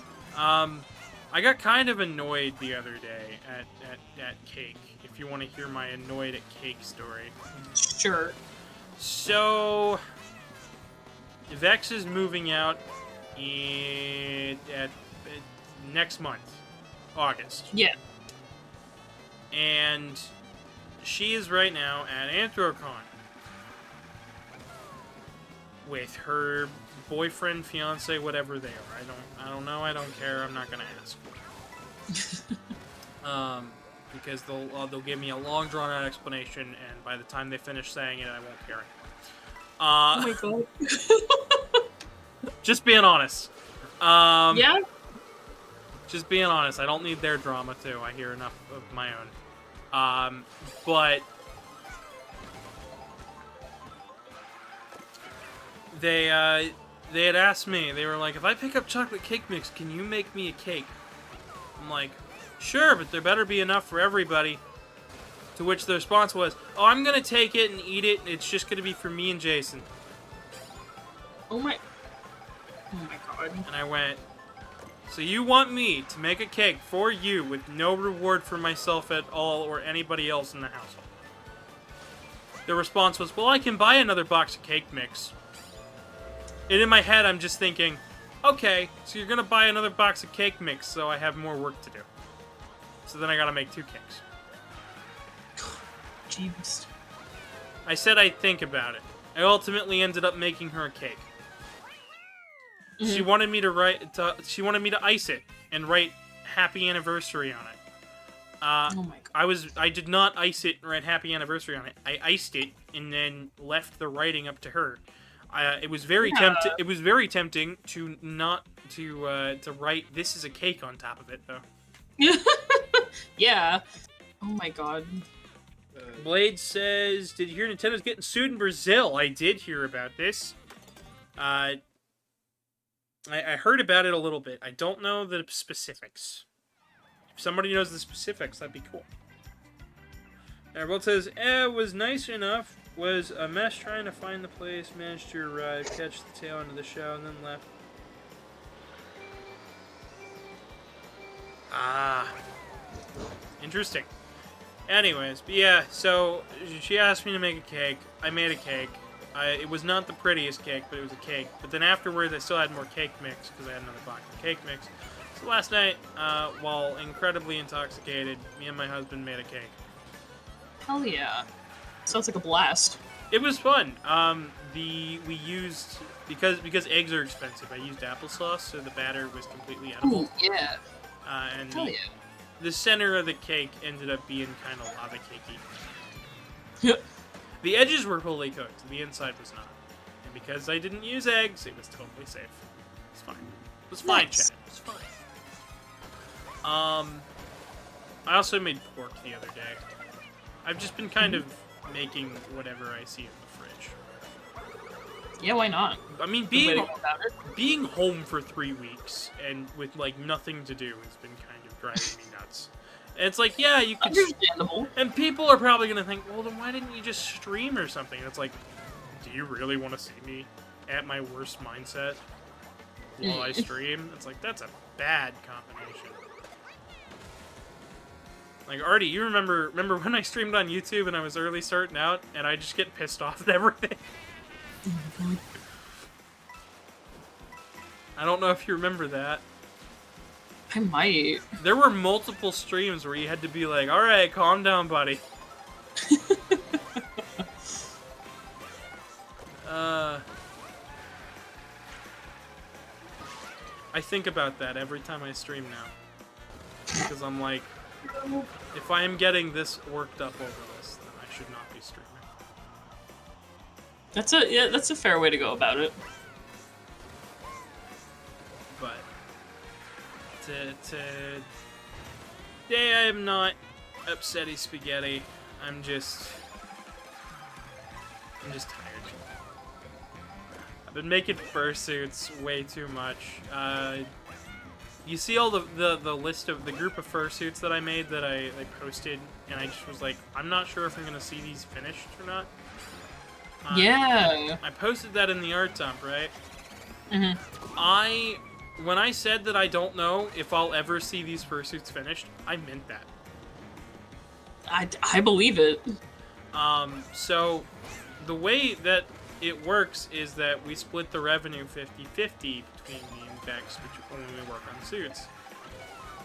And it's supposed to be that I do half the work and Vex does half the work. For these most recent ones, I've been doing, like, it's been like an 80-20 split. Yeah. Like, I've been printing it, I have been furring it, I've been taping it up. I do all this excess work for these suits to make them look as best as they can. But these last couple suits, they have been sitting on my workshop for 2 months. Ugh. When I asked Vex if she could work on them and finish them up because they're so close to being done, I was told, oh, well, I have 2 months before I move, so it'll be fine. Serious? we are now Loud sighing. we are now only a couple of weeks because she is moving out the day after IFC finishes. Damn. Which I don't know exactly when Anthrocon is, but isn't it early in August? I also don't remember. Good question. Yeah. I don't know when it is, but I know it's August. But that is enough for me to be like, alright. So I've done this work, and I will never see these suits done, and I still haven't been paid in 2 months for any of this work. Right? A loud groan. And I just got confirmation yesterday that I'm finally... The next payments that come in, all of them go to me. And I'm like... I sure hope you do. I'm thinking... I sure hope so, because at the moment she owes me $3,000 for these suits. Oh my god. Well, That's a lot. I worked on 4 fursuit heads for her, plus extras, and... Yeah. Get paid. I'm hoping. I have not, so it's the main reason I haven't been able to go out anywhere, is because I've been very, very busy. We have all And these... not getting paid for your hard work. Shakes fist. Shakes fist at the customers.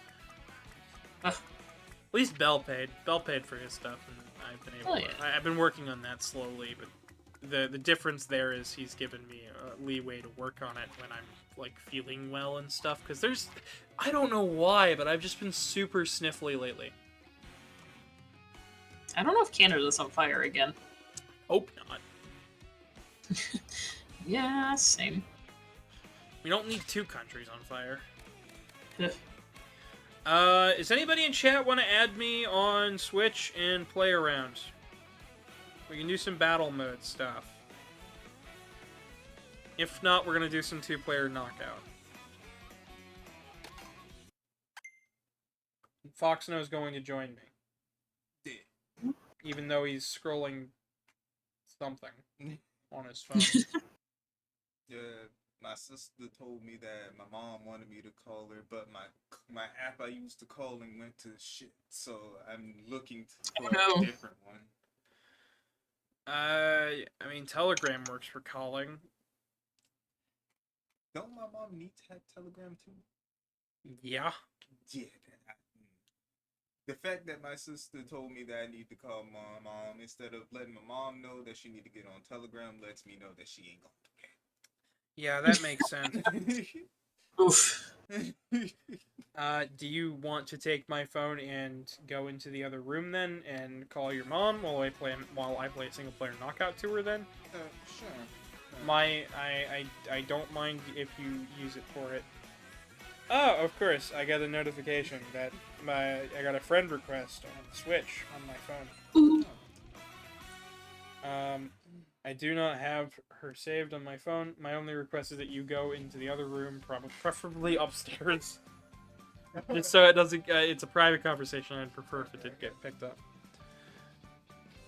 Anyways, so we're gonna do some knockout to her, because that's something. We got Monkey.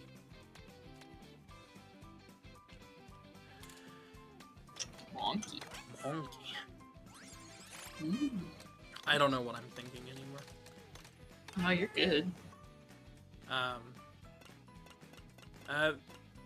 Artie, do you want to pick a cup real quick? Is it just one of the little icons at the bottom there? Yep. Well, if you're being banana or monkey, you gotta choose banana. We don't have banana. Outrage. We've got, I'm actually being Yoshi. I just unlocked Monkey. I unlocked the Donkey Kong. We got the gold shroom, ice flower, moon, spiny, cherry, acorn, cloud, and heart. I say moon. Oh wait, that's a moon and not a banana? Am I stupid? Yeah, it's a moon. The banana cup's the normal. It looks like a banana! It looks like a little banana! I've been bamboozled. Been hoodwinked. Burn it all down to the ground. Blade says they would if they were home. That makes sense. Makes sense to me. Not everybody's able to hop on and do the thing.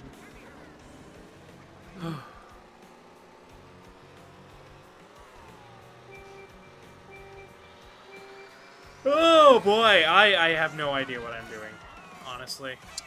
That's fair. So I only own 3 Switch 2 games. I feel like there's not a ton of Switch 2 games at the moment, to be fair. Yeah, there's really not. And it's kind of driving me nuts, because it's like, there should absolutely be more than, like, a couple games that I should be excited for right now, but there's, like, 2. It's like, there's Donkey Kong. Yeah, I should be excited for Donkey Kong. Not super excited for Donkey Kong.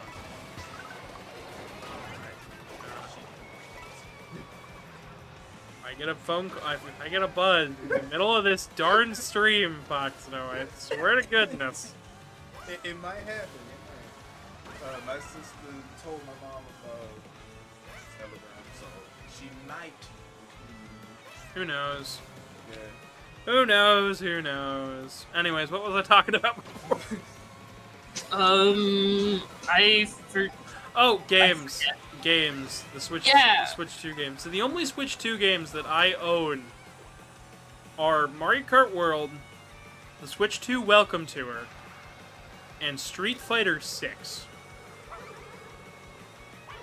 Which I am debating doing some Street Fighter 6 today. But that is up to Chad. Yeah, we can do the gyro control. Oh no. Those horrendous shake controls that are just amazing. Karmic hates them. Oh yeah, Herman does not like them at all in the slightest.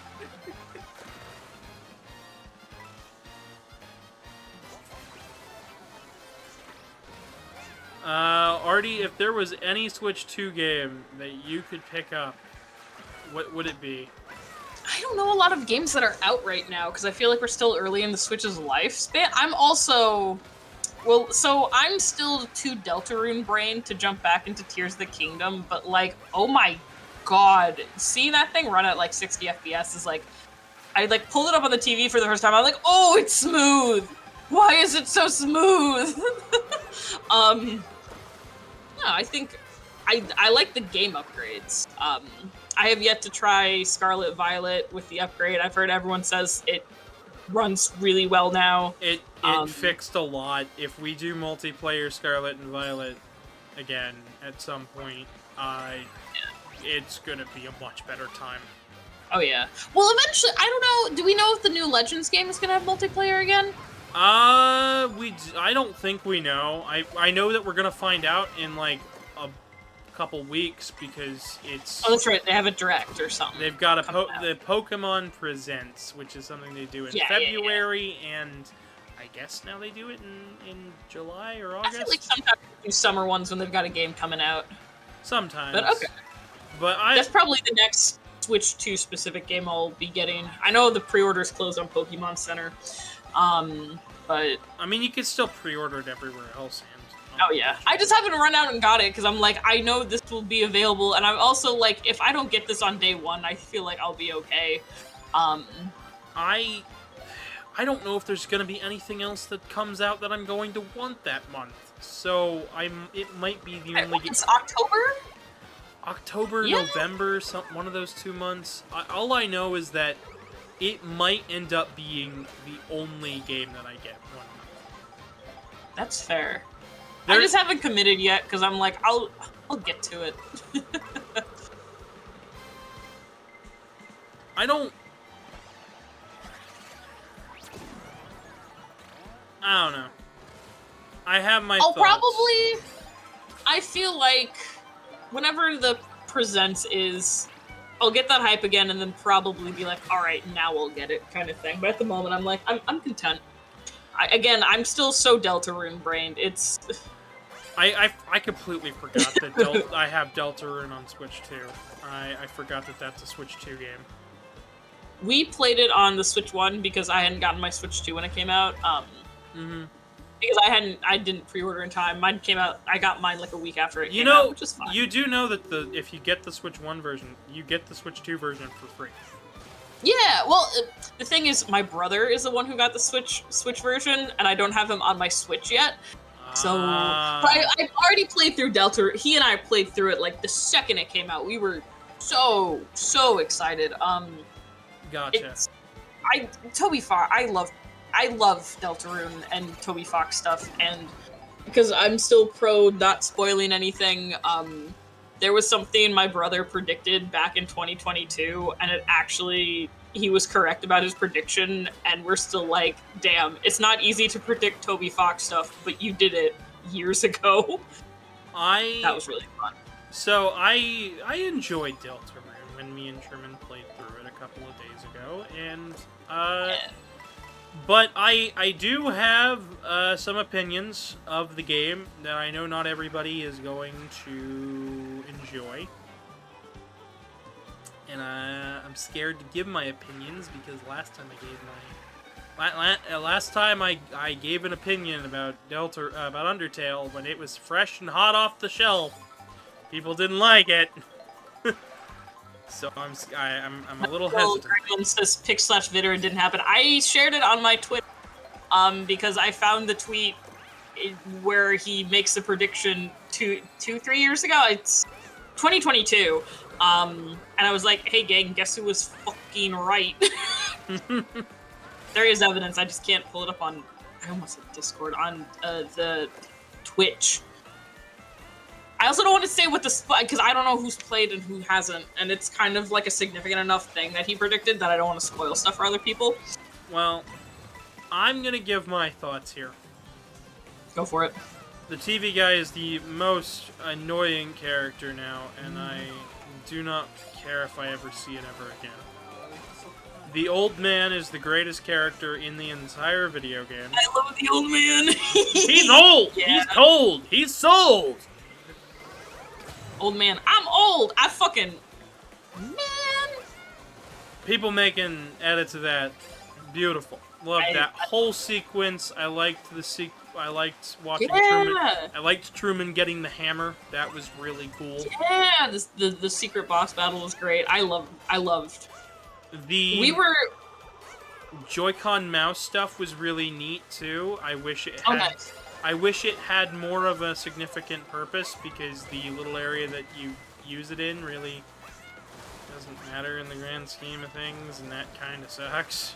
I get that it's... I think because it's such a cross-platform thing, it had to be kind of insignificant. I just hope that if they continue to do stuff with it, that it becomes at least a little bit significant, because... Yeah, I don't like feeling like the only game that's going to use my controllers is Switch 2 Welcome Tour. Yeah, that's fair. And that is an upsetting enough thought for me to be like, I hope he does something with it. Yeah. The game overall is good. Watching Truman beat the Shadow guy, by the way. Mm-hmm. My husband beat him. Oh yeah. It took a while, my brother did too. It's tough. I had to walk him through a proper strategy to beat him. What he beat. Oh, he didn't get the secret the secret chapter 3 boss item that makes the fight easier? No, he did. The problem. Okay. The thing is that he did so here's the thing about it, right? Like I was trying to be I was like, I don't know, I think we should try to beat him instead of if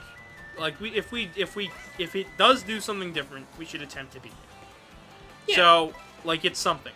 And me and Truman are playing it while Vex is working on a tote full of tails, which is another story, which I will have to get into in, just a moment. But let me finish this. Sure. Truman's like, can you look up whether it does, whether you can beat him? And to which I go, yeah, sure, I can do that. Vex immediately responded with, you can't beat him.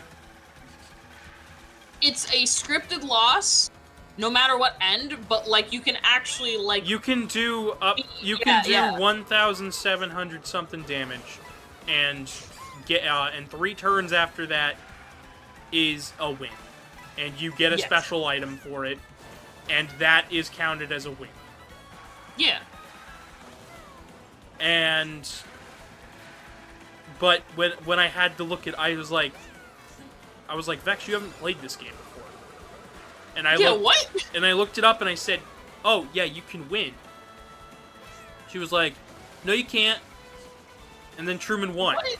like a day Oh my later, God. after we attempted it for 2 days. It takes a lot of attempts. It's really not easy, but like, You can totally do it. Andre the yeah, Kangaroo it just says, takes a lot of practice. Andre the Kangaroo says, hey, hi, welcome. Meowdy.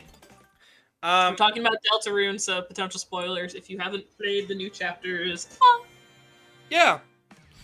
But no, I was like, what? Well, it turns out, and the reason why I am so sick of seeing the TV man Mhm. has nothing to do with the internet. Yeah. Vex has found her new obsession character. Oh. See, because I also really like Tenna, but like, I understand if she's hyperfixated on it and it's just pissing you off. I totally understand. I understand that frustration. Let me show you. Let me send you something, real Please. quick. It's gonna be on Telegram. Okay. Foxono, you can call your mom back in just a second. The text message just went through. Oh. Let me do this real quick because this hurts my head.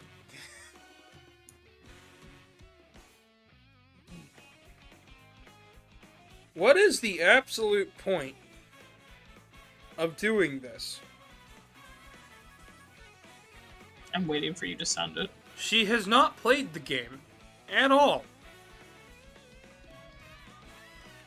What is the goddamn point of shipping an original character like that? I don't. To be fair, when I get video game characters, I like see them, and it's that cartoony image of the scrungly guy shaking something back and forth in his head, like that's me with like characters I like. So I see the big ass TV man, I'm like, yeah, I'm gonna rapidly shake that thing. That's me. Yeah. Like I get why that. I totally understand your frustration though. It's like, did you not see the fire and brimstone that he was trying to bring down? And the amount of insanity and stuff, and the guy that this thing was working for? Or just the fact that you haven't played the game. It's That- not that hard of a game. Deltarune's like very, very friendly to people who aren't like hardcore gamers, and yeah, there's some tough stuff, but it's doable. So like, Yeah. because I can fix him. Exactly! It's that guy. It's nonsense. I don't like it, and it hurts my head, and it makes me feel sick. It makes me feel ill. In the same way that when I see people do the whole shit, like, there is a shipping culture Oh yeah. that exists, right? And Mhm. sometimes that shipping culture can be straight up toxic. And I know that when me and Blade did a video for their channel, shoutouts Flashing Blade's YouTube channel, when me and Blade did a channel, we talked a little bit about shipping culture and how we weren't really going to get into it. And I said, I have my fan and fun shit, right? Yeah. Because I think it's really funny. For me personally, if X and Zero are partners in such a dumb way, where where X is completely gay for Zero, but can never show it because they're just really good friends, and Zero is the most oblivious dumb fuck in the world because he's too focused on the fight at hand to ever have feelings back for X. And that is my fun headcanon ship because it is hilarious to think that these two good friends have feelings for each other and yet don't really show it. Yeah, I enjoy shipping, but it's never that serious to me. It's really never that serious to me. It's just like, teehee, this is fun. If I see what I don't like, I go, okay, and move on with my day. She made a full animatic for Tenna and her original character. Did she make a character just for Tenna? No. Okay. I was gonna be like, now that's... This is the same character that she has drawn in that same pose, which I have seen her draw this exact same image, by the way, of her being held like that, with Shadow the Hedgehog and multiple other characters. Well, I need to fight Vex, because Shadow the Hedgehog is my husband, so, like, she needs to get in line. It was, there was Shadow the Hedgehog, which traced an image of Maria for. Oh, God. There was, I saw one with the character of Vox from one of Vizipop's series. I couldn't tell you which one. Don't ask me.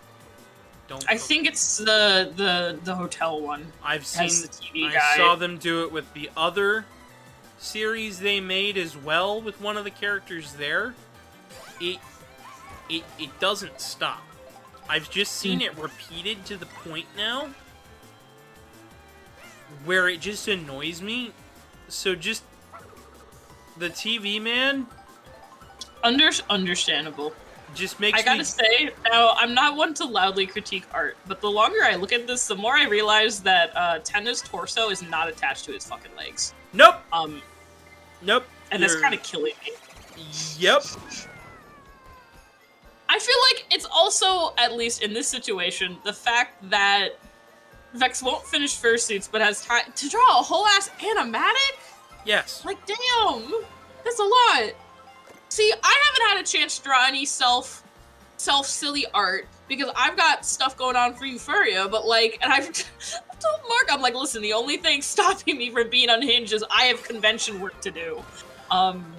I mean, I don't mind self-ships too much, but I can totally understand where this would just piss you the fuck off. I totally understand. It made me and Truman gag a little bit, and we both looked at it and went, she hasn't even played the game. What? It's like, she doesn't actually know this character, she's just attached on to a meme.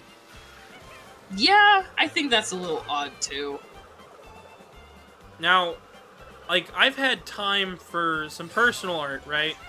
But on the background, I've also been working on the suit commissions, and I've made sure that everybody has stayed up to date. Last month, I worked on over half of Belrog's tail, and and planning for his hands. I then stopped, worked on some personal stuff for my suit, and then I've done a couple of personal sketches in the downtime. But I've also been making sure that, like, I've been trying to get in the right headspace to do a stream. Like, these are things that I'm actively attempting to do. Yeah. And I feel like when I look at Vex and I see that she's having time to work on animatics for a whole shipping culture for a character that she really doesn't understand, it makes me really, like, annoyed. Yeah, understandably so, again, because, like, you've been doing all this hard work, she's not putting it in, and then she's drawing the fucking tennis stuff. And then... I understand why this would piss you off. The last month, right? Over the last month, she's had 2 months so far to work on all of the suit stuff. She has not put in much of the effort to work on the suit stuff. She's asked me to work on it, and I have. Some of it she didn't ask me to work on, and I did it anyways because I knew that I was going to have to. And working on it long distance would have really annoyed me. Because I would have had to ask a question, and then I'd have to wait 7 to 10 business days to get a response. Yeah, and that's just infuriating. Yeah, and I'm not doing it. And by the time I get a response back, maybe I'll be working on something else, and I won't get back around to it for another month. So, instead of that, you know, I worked on it preemptively, I did all this work on these heads, and then I watched her for the last month work on these animatics and stuff for her personal stuff. And then I watched her make, I don't even know how many, but she worked on enough tails to fill an entire, like, you know the fursuit totes? Yeah. Like, good-sized totes. One that you'd get if you were, like, moving. Yeah. Filled in it. Why? Filled an entire tote. The art or something? Filled an entire. No, she's not in the artist alley. She filled an entire tote with tails. Why? Proceeded to tell me that her plan was to sell some of them and then give the rest away at the con. Well, now hold on. She is stealing that idea from somebody I once commissioned, Bane Nuts. I think it's like Bane and then UTS. Bane started last year as the tail giveaway guy who went like, hey, if you don't have any furry stuff, if you've never had a tail before, come to me, I'll give you a tail. And made a ton. So she's stealing that idea from somebody else. Yep. And some of the tails were tails that she quoted me for. Like, she got prices quoted out for me. And then proceeded to make them herself. Ugh. After saying she was going to commission them at the end of the convention. So, I lost out on $1,500 worth of tails. Because the length and size and scale of the scope of these tails. So, I lost money by her doing that. But then, I looked at all of the tails, right? She used up so much of the orange and stuff that I don't actually have enough orange of the orange from my suit from Presto to work on any repairs or anything if they come up. Ooh, yikes! I'd quote her to reimburse you for that. Yeah. What the heck? So I don't actually have enough for that, and then also to top that off, not only am I out of luck if anything goes wrong there, the amount of excess fur shit she used for all of these tails is going to make completing some of her commissions probably a lot harder because she just spent a month making these tails. I checked back on my notes because I keep a deep log of like every fursuit thing that goes on. Yeah. I basically every evening I attempt to do a small bit of journaling and I note down what fursuit stuff was done, what stuff wasn't done, and what furs got used. Well, one of the things that I took note of with this was the fact that a lot of, like, she said that she needed to pick up a whole nother yard of black. Okay. We have plenty of black to finish up the commission that she said she wanted to finish. But guess what happened? She used most of that to make these tails. And then I checked back through my notes. When she said that she planned on selling them, that was only after I asked why is she giving away tails. Her plan is to go to this convention and give away a tote full of tails. I think her presumption is that she can use up the fur in the house, so then I don't have anything to work with later. That's... But again, even, like, that's stealing. I'm gonna find... It's easier for me to find the Facebook page. If I can. But they literally... Bex is just stealing somebody else's Anthrocon idea. Yep.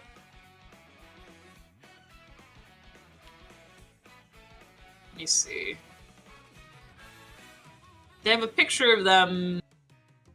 I'm trying to at least... Maybe I'll just telegram you a picture of them with tails. But they're like... They did that last year as a, hey, I'm gonna...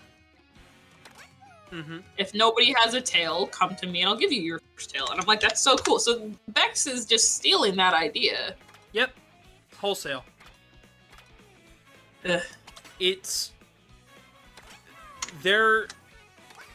I don't think there's much of an original thought there, and that annoys me. Yeah. But Well, especially when it seems like to cover it, just like it doesn't feel genuine. It doesn't feel like it's meant to help out the furries in the community. It doesn't feel like it's meant to promote her business. It feels like, oh, I have other things to do right now. This would be a great distraction. yeah. And that's where most of my problem comes in. I don't care if she's taking the fur. I can get more fur. My annoyance comes in with the whole, oh, I'm just gonna give this stuff away. Why? At what point? What reason? She Yeah. doesn't have the funds to do that, in my opinion. Well, that's the other thing, right? She keeps putting stuff on. She got a commission for one of the heads in the other room, right?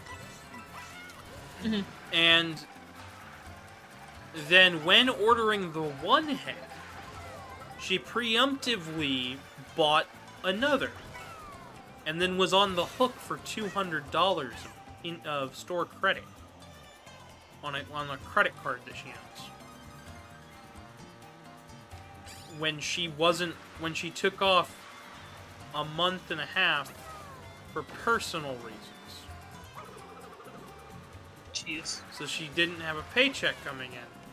And then complained to me that she needed $100 to pay off stuff. My response was no. Very few times my response is just, yeah, no. But I have been putting my foot down more and Yeah, that's such ridiculous behavior.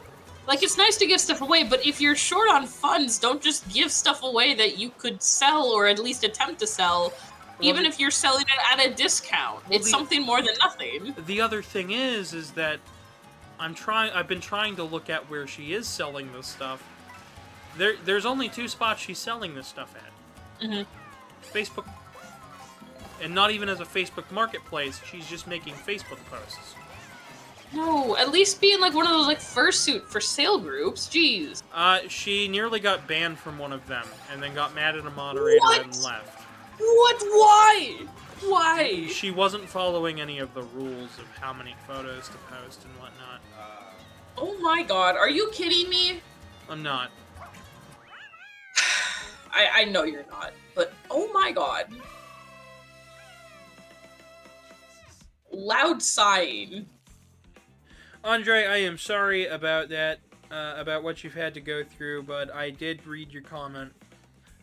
I hope today's stream brings your mood up a little bit. I know we're on some dumb conversation at the current moment about things, but yeah.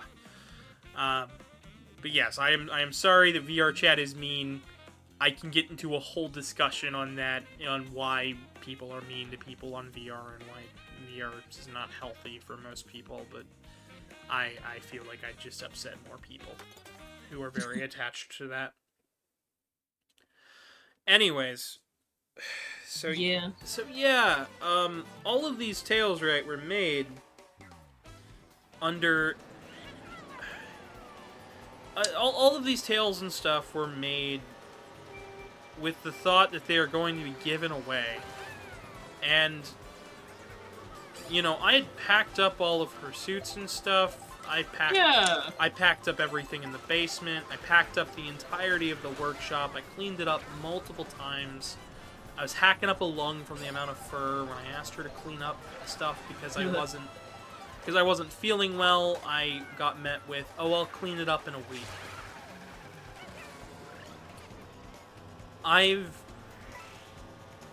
To say that I'm ready for her to move out is kind of an understatement. I think she can be a good person. I think she absolutely can be a great fursuit maker if she really tried. The problem is I don't think she really ever wanted to try.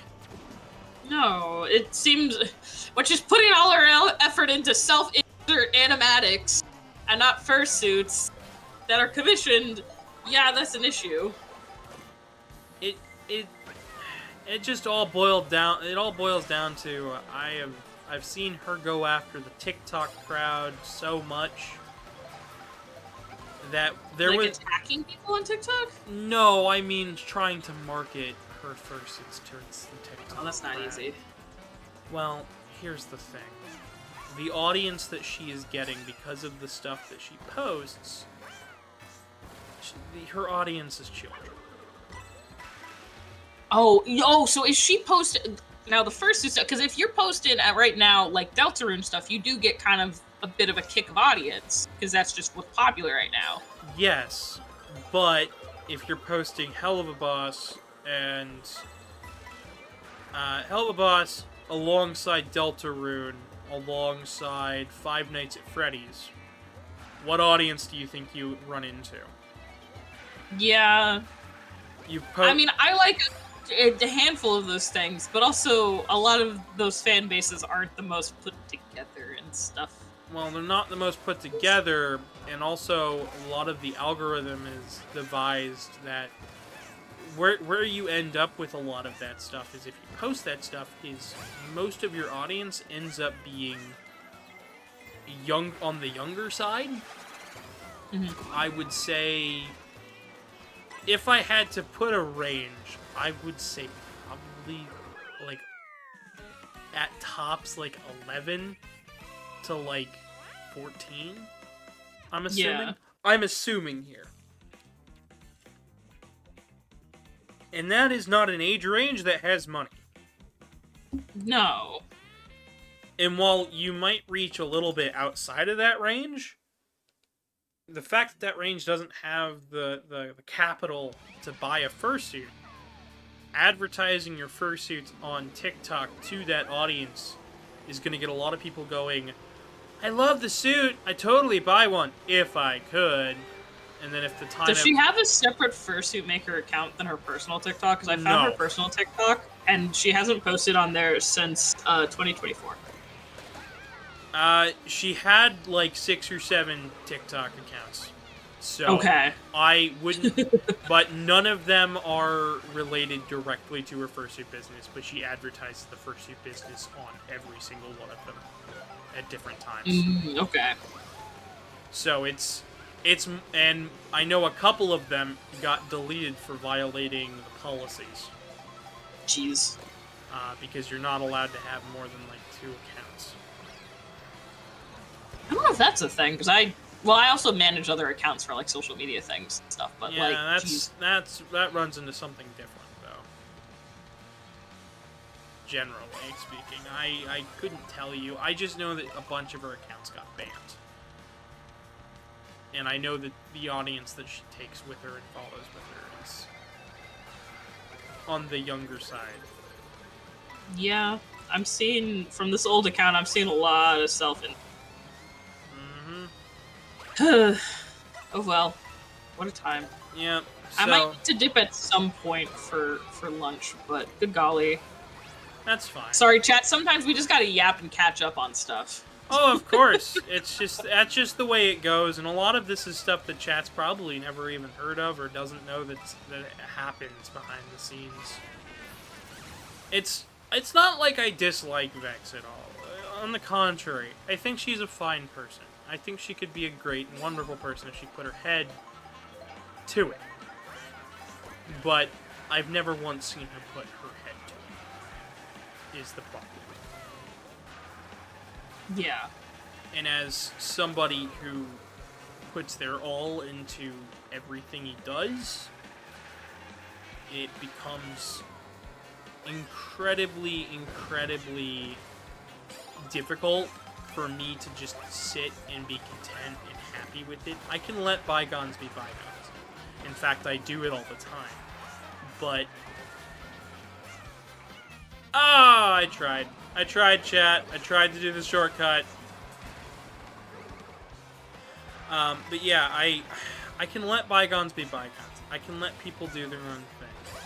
But when it breaks into affecting my own interests in such a way that, like, I end up being hurt for cash sometimes because I'm helping with a project, or I'm watching as people don't really want to purchase from us as a business, and I'm told that I have to help manage the business end of things. It just rubs me the wrong way.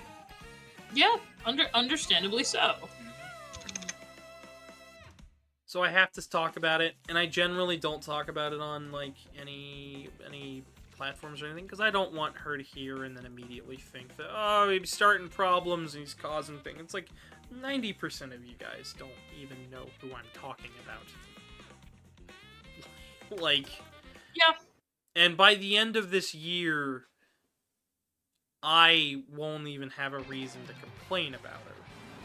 Gavin is not the type of person to just complain about anybody. This person has been wearing Gavin's patience so thin for years. And I can vouch as someone who's known Gavin for years. This person has been testing Gavin's patience and kindness and work for years. So I promise Gavin's not somebody who just runs his mouth about anybody. This is well-deserved yapping. Yeah. I wish her the best of luck, but not with me. Yeah. I applaud Jason for taking over and taking this person in and thinking that they can deal with all of this. But if it goes south, I'm not helping. Yeah. I will not be in a place to help. By the end of it all, I hope she takes all of her stuff with her. I hope she gets a moving truck and gets it all out of here by August. And I hope she doesn't go through with what she wants to do, which is store her stuff here for 10 months while they move from Florida. No. While she moves to Florida, back from Florida to Ohio. No. No, your house is not a storage unit. Mm-hmm. Get that shit out of there. Yeet. Truman ended up delete it. Truman ended up falling yesterday. He tripped last night on a box full of plates and bowls. Oh my god. Yeah, no, you are not. Your house is not a storage unit for somebody else. That's rude. Mm-hmm. And this is not the first time that she has used somebody's house as a storage unit. Oh my god. Of course. If I end up moving out before she gets her stuff, and I have the extra funds, I will take it all up to her mother's, and I will say, you have to deal with this what you will. Because it is not staying with me. Yeah, no, nor should it have to. Oh, I am starting to get kind of hungry. Same. I think I might need to dip shortly. I've almost been going for 3 hours. I'm surprised I've been able to play Mario Kart for this long. This game's really fresh. I haven't even talked about it. It's like, yeah, the game's good. I haven't talked about the structural or design problems that I have with this game yet, though. You'll get there. Eventually. So, let's shift gears to Mario Kart World, guys. Has chat has been able to play this game yet? I hope so. So Mario Kart World, open world Mario Kart, really cool. Problems. The in-betweens aren't always the most exciting tracks, and the fact that you only get one lap on the actual main track itself. I thought at the time that this would be kind of cool, like everything's always changing. It makes some of the stages feel very samey.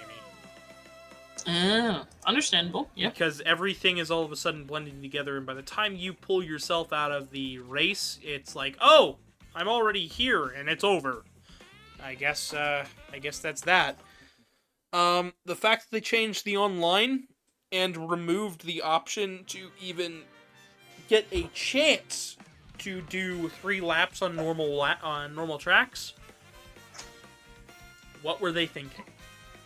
This game needs an absolute update. If you guys didn't notice, when I went onto the randoms board, did you notice how there were only like 4 other people there?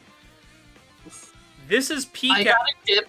Oh, but good luck with the rest of your stream, friendo. Thank you for stopping in, Artie. Hopefully we'll get to do this again soon, and hopefully I won't be just driving myself in circles. Totally. Bye, chat. Bye, Gavin. Later. Ah, Getting back to what I was talking about, though. So the fact that they removed the option for three laps on a single track makes the game feel very samey in some respects, and I think that it hurts the overall structure for the multiplayer.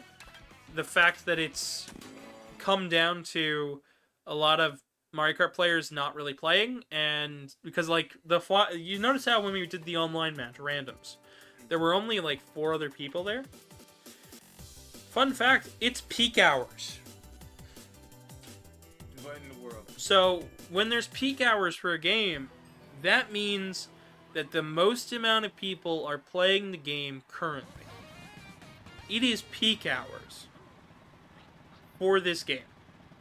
Between like now up until like 5 or 6 o'clock.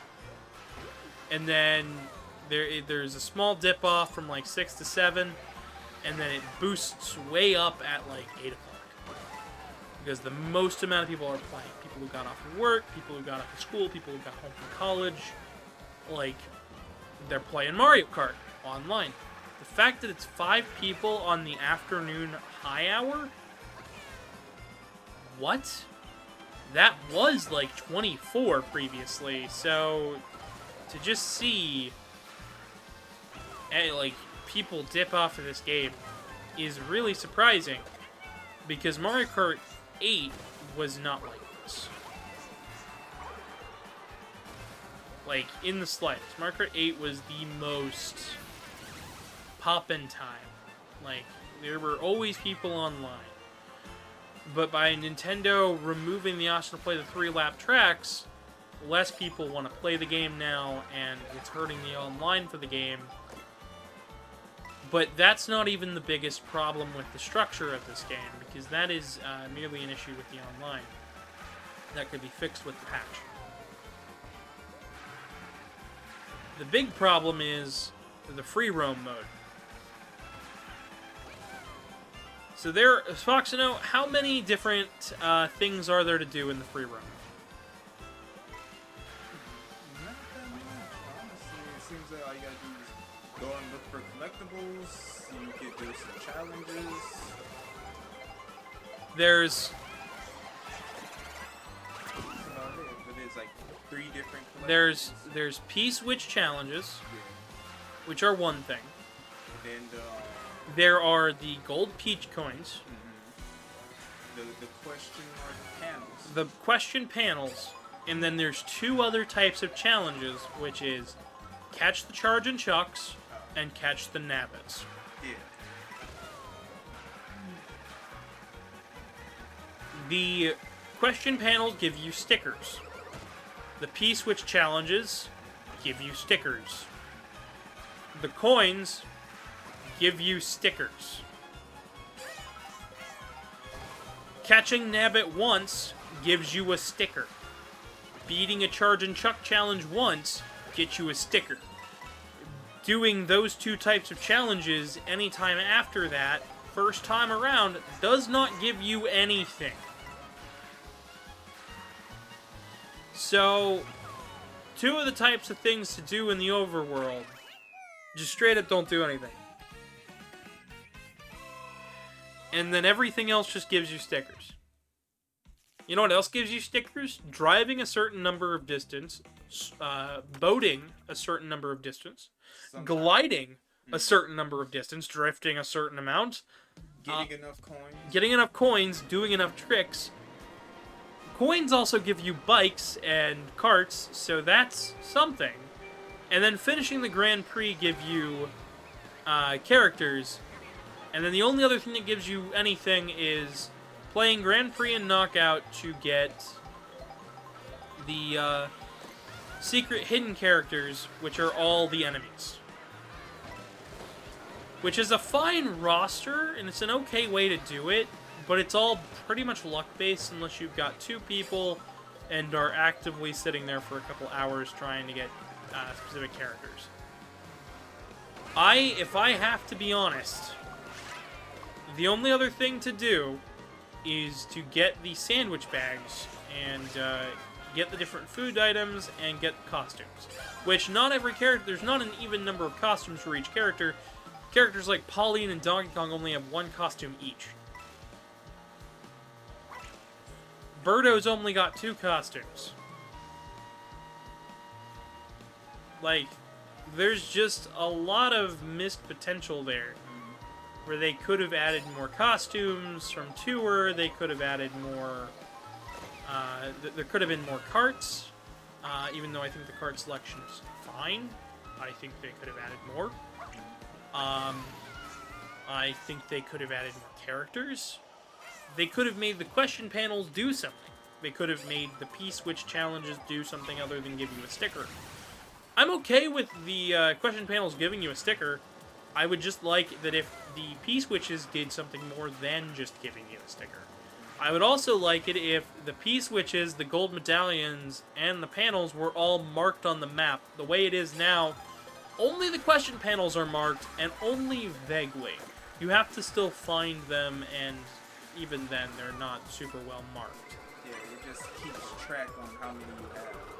It keeps track of how many you have for the other ones as well. So technically, right now, there are 349, 48 P-Switch challenges, but we don't know that to be sure because, well, the game doesn't tell you. The game doesn't even give you a reward for getting all of this stuff. I love collectathons. I love Nintendo's collectathons. I'm still getting every moon in Mario Kart. I'm still trying for absolutely everything in Tears of the Kingdom and Breath of the Wild. And to see Mario Kart just do an open world, and almost everything is just, there's stickers to get. I think it hurts replayability a bit. And I think it hurts the people that were going to originally play this game for hours and hours and hours for the open world. Yeah, I kind of expected them to have, like, jam-pack the open world with a lot of different stuff. Rather than how empty it feels, and also... See, I don't think it stickers. feels empty. It just, I just don't think that everything leading to just stickers is worth it to do. I guess empty wasn't the right term. It's like, it just feels empty because you don't have much you're gonna get out of it.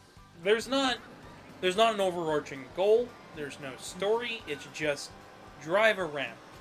Oh, and I heard something about the online. I think I heard them say that if everybody get random. No, that they removed that. Uh, They removed that with a patch. So originally, if you chose random, you could get 3 laps on a course. It was a chance, but that was it. Now they changed it so the random now primarily chooses random between the 3 options you're given. So it's not random as in any course on the board. It's random as in, okay, out of the 3 that you got, eeny, meeny, miny, mo. And that means you're still doing the in-betweens, and a lot of people don't really like that because they say these courses are amazing. They're some of the best designed tracks in Mario Kart history, but most of the in-betweens are not as well designed. I'm inclined to say that they work well for Knockout Tour, but they do not work well for the standard Mario Kart. Because we're only going to do 1 lap on the actual track here. And to me, that's kind of a shame.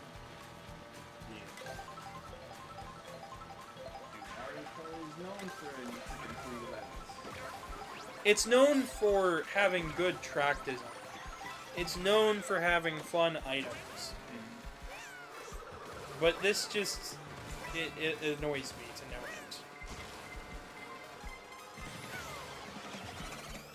end. And that... It just upsets me.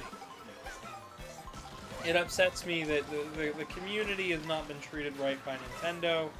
the people who worked on the game did not realize that their in-betweens really didn't matter.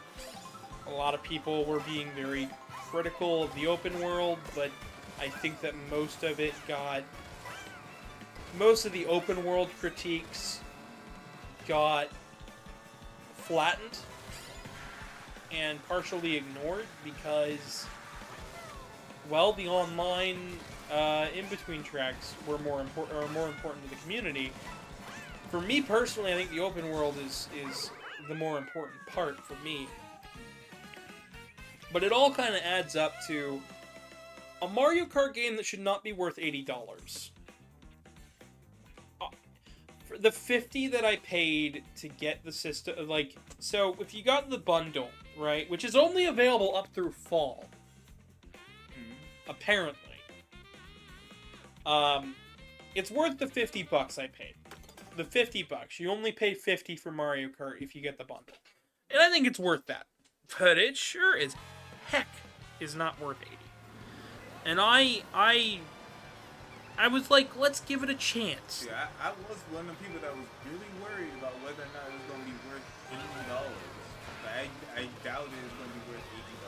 See, I was one of the people who said, let's give it a chance, let's see what Nintendo does. Usually they knock it out of the park, and if they say it's worth $80, let's give them a chance. Let's not follow blindly, but let's give them a chance. And I gave him a chance, and it's worth $50. But if you're expecting $80 out of this, you're losing your mind, because it is not worth $80.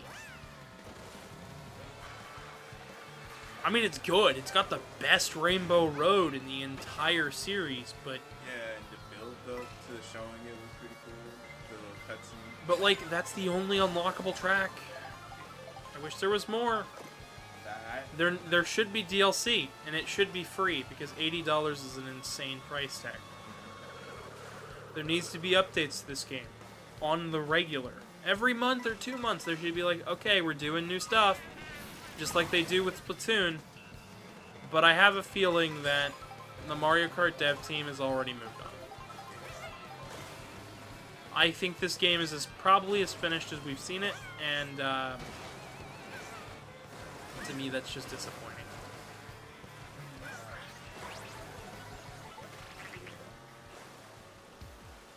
So, how was your phone call? My mom let me know that she misses me, and also she's hoping to get a response back because she's trying to, pay for the house in 30 to 36 days. Gotcha. You still planning on moving back in with her? Oh. Honestly, yeah. Honestly, yeah. I worry about it. There's no other family members that's in Georgia. Gotcha. Everybody else moved to like Georgia or something. She tends to get like immensely emotional and worried about that and her mental health. Well,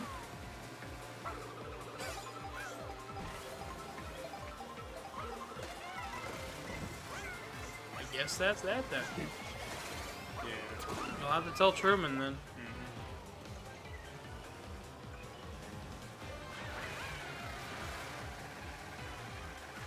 I guess by the end of December, I'll be back to just me and him. Yeah. I don't know how I eked out first there. Oh, man. Everybody having a good day? Everybody doing okay? You doing okay? Yeah. You got kicked out? I think I accidentally exited by mistake without even knowing. Alright, I think I'm about done here today, guys. Mario Kart is fun. I think that the Switch 2 has much more to offer. I think the mechanics of the console are good, but there's just not much here. Maybe we'll do more Mario Kart in the future. Not today. I'm kind of done for today. Yeah, in the future, it's going to be more online Mario. Maybe. Maybe. More than likely, my next thing that I'm going to do is probably some Mega Man. I don't know. We'll do something. So how about we raid out to somebody else real fast, and I'll check you guys on the flip side.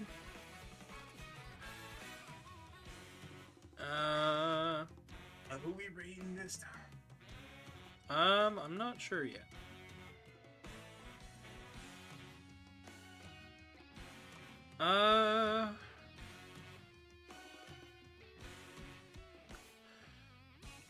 Let's raid out to...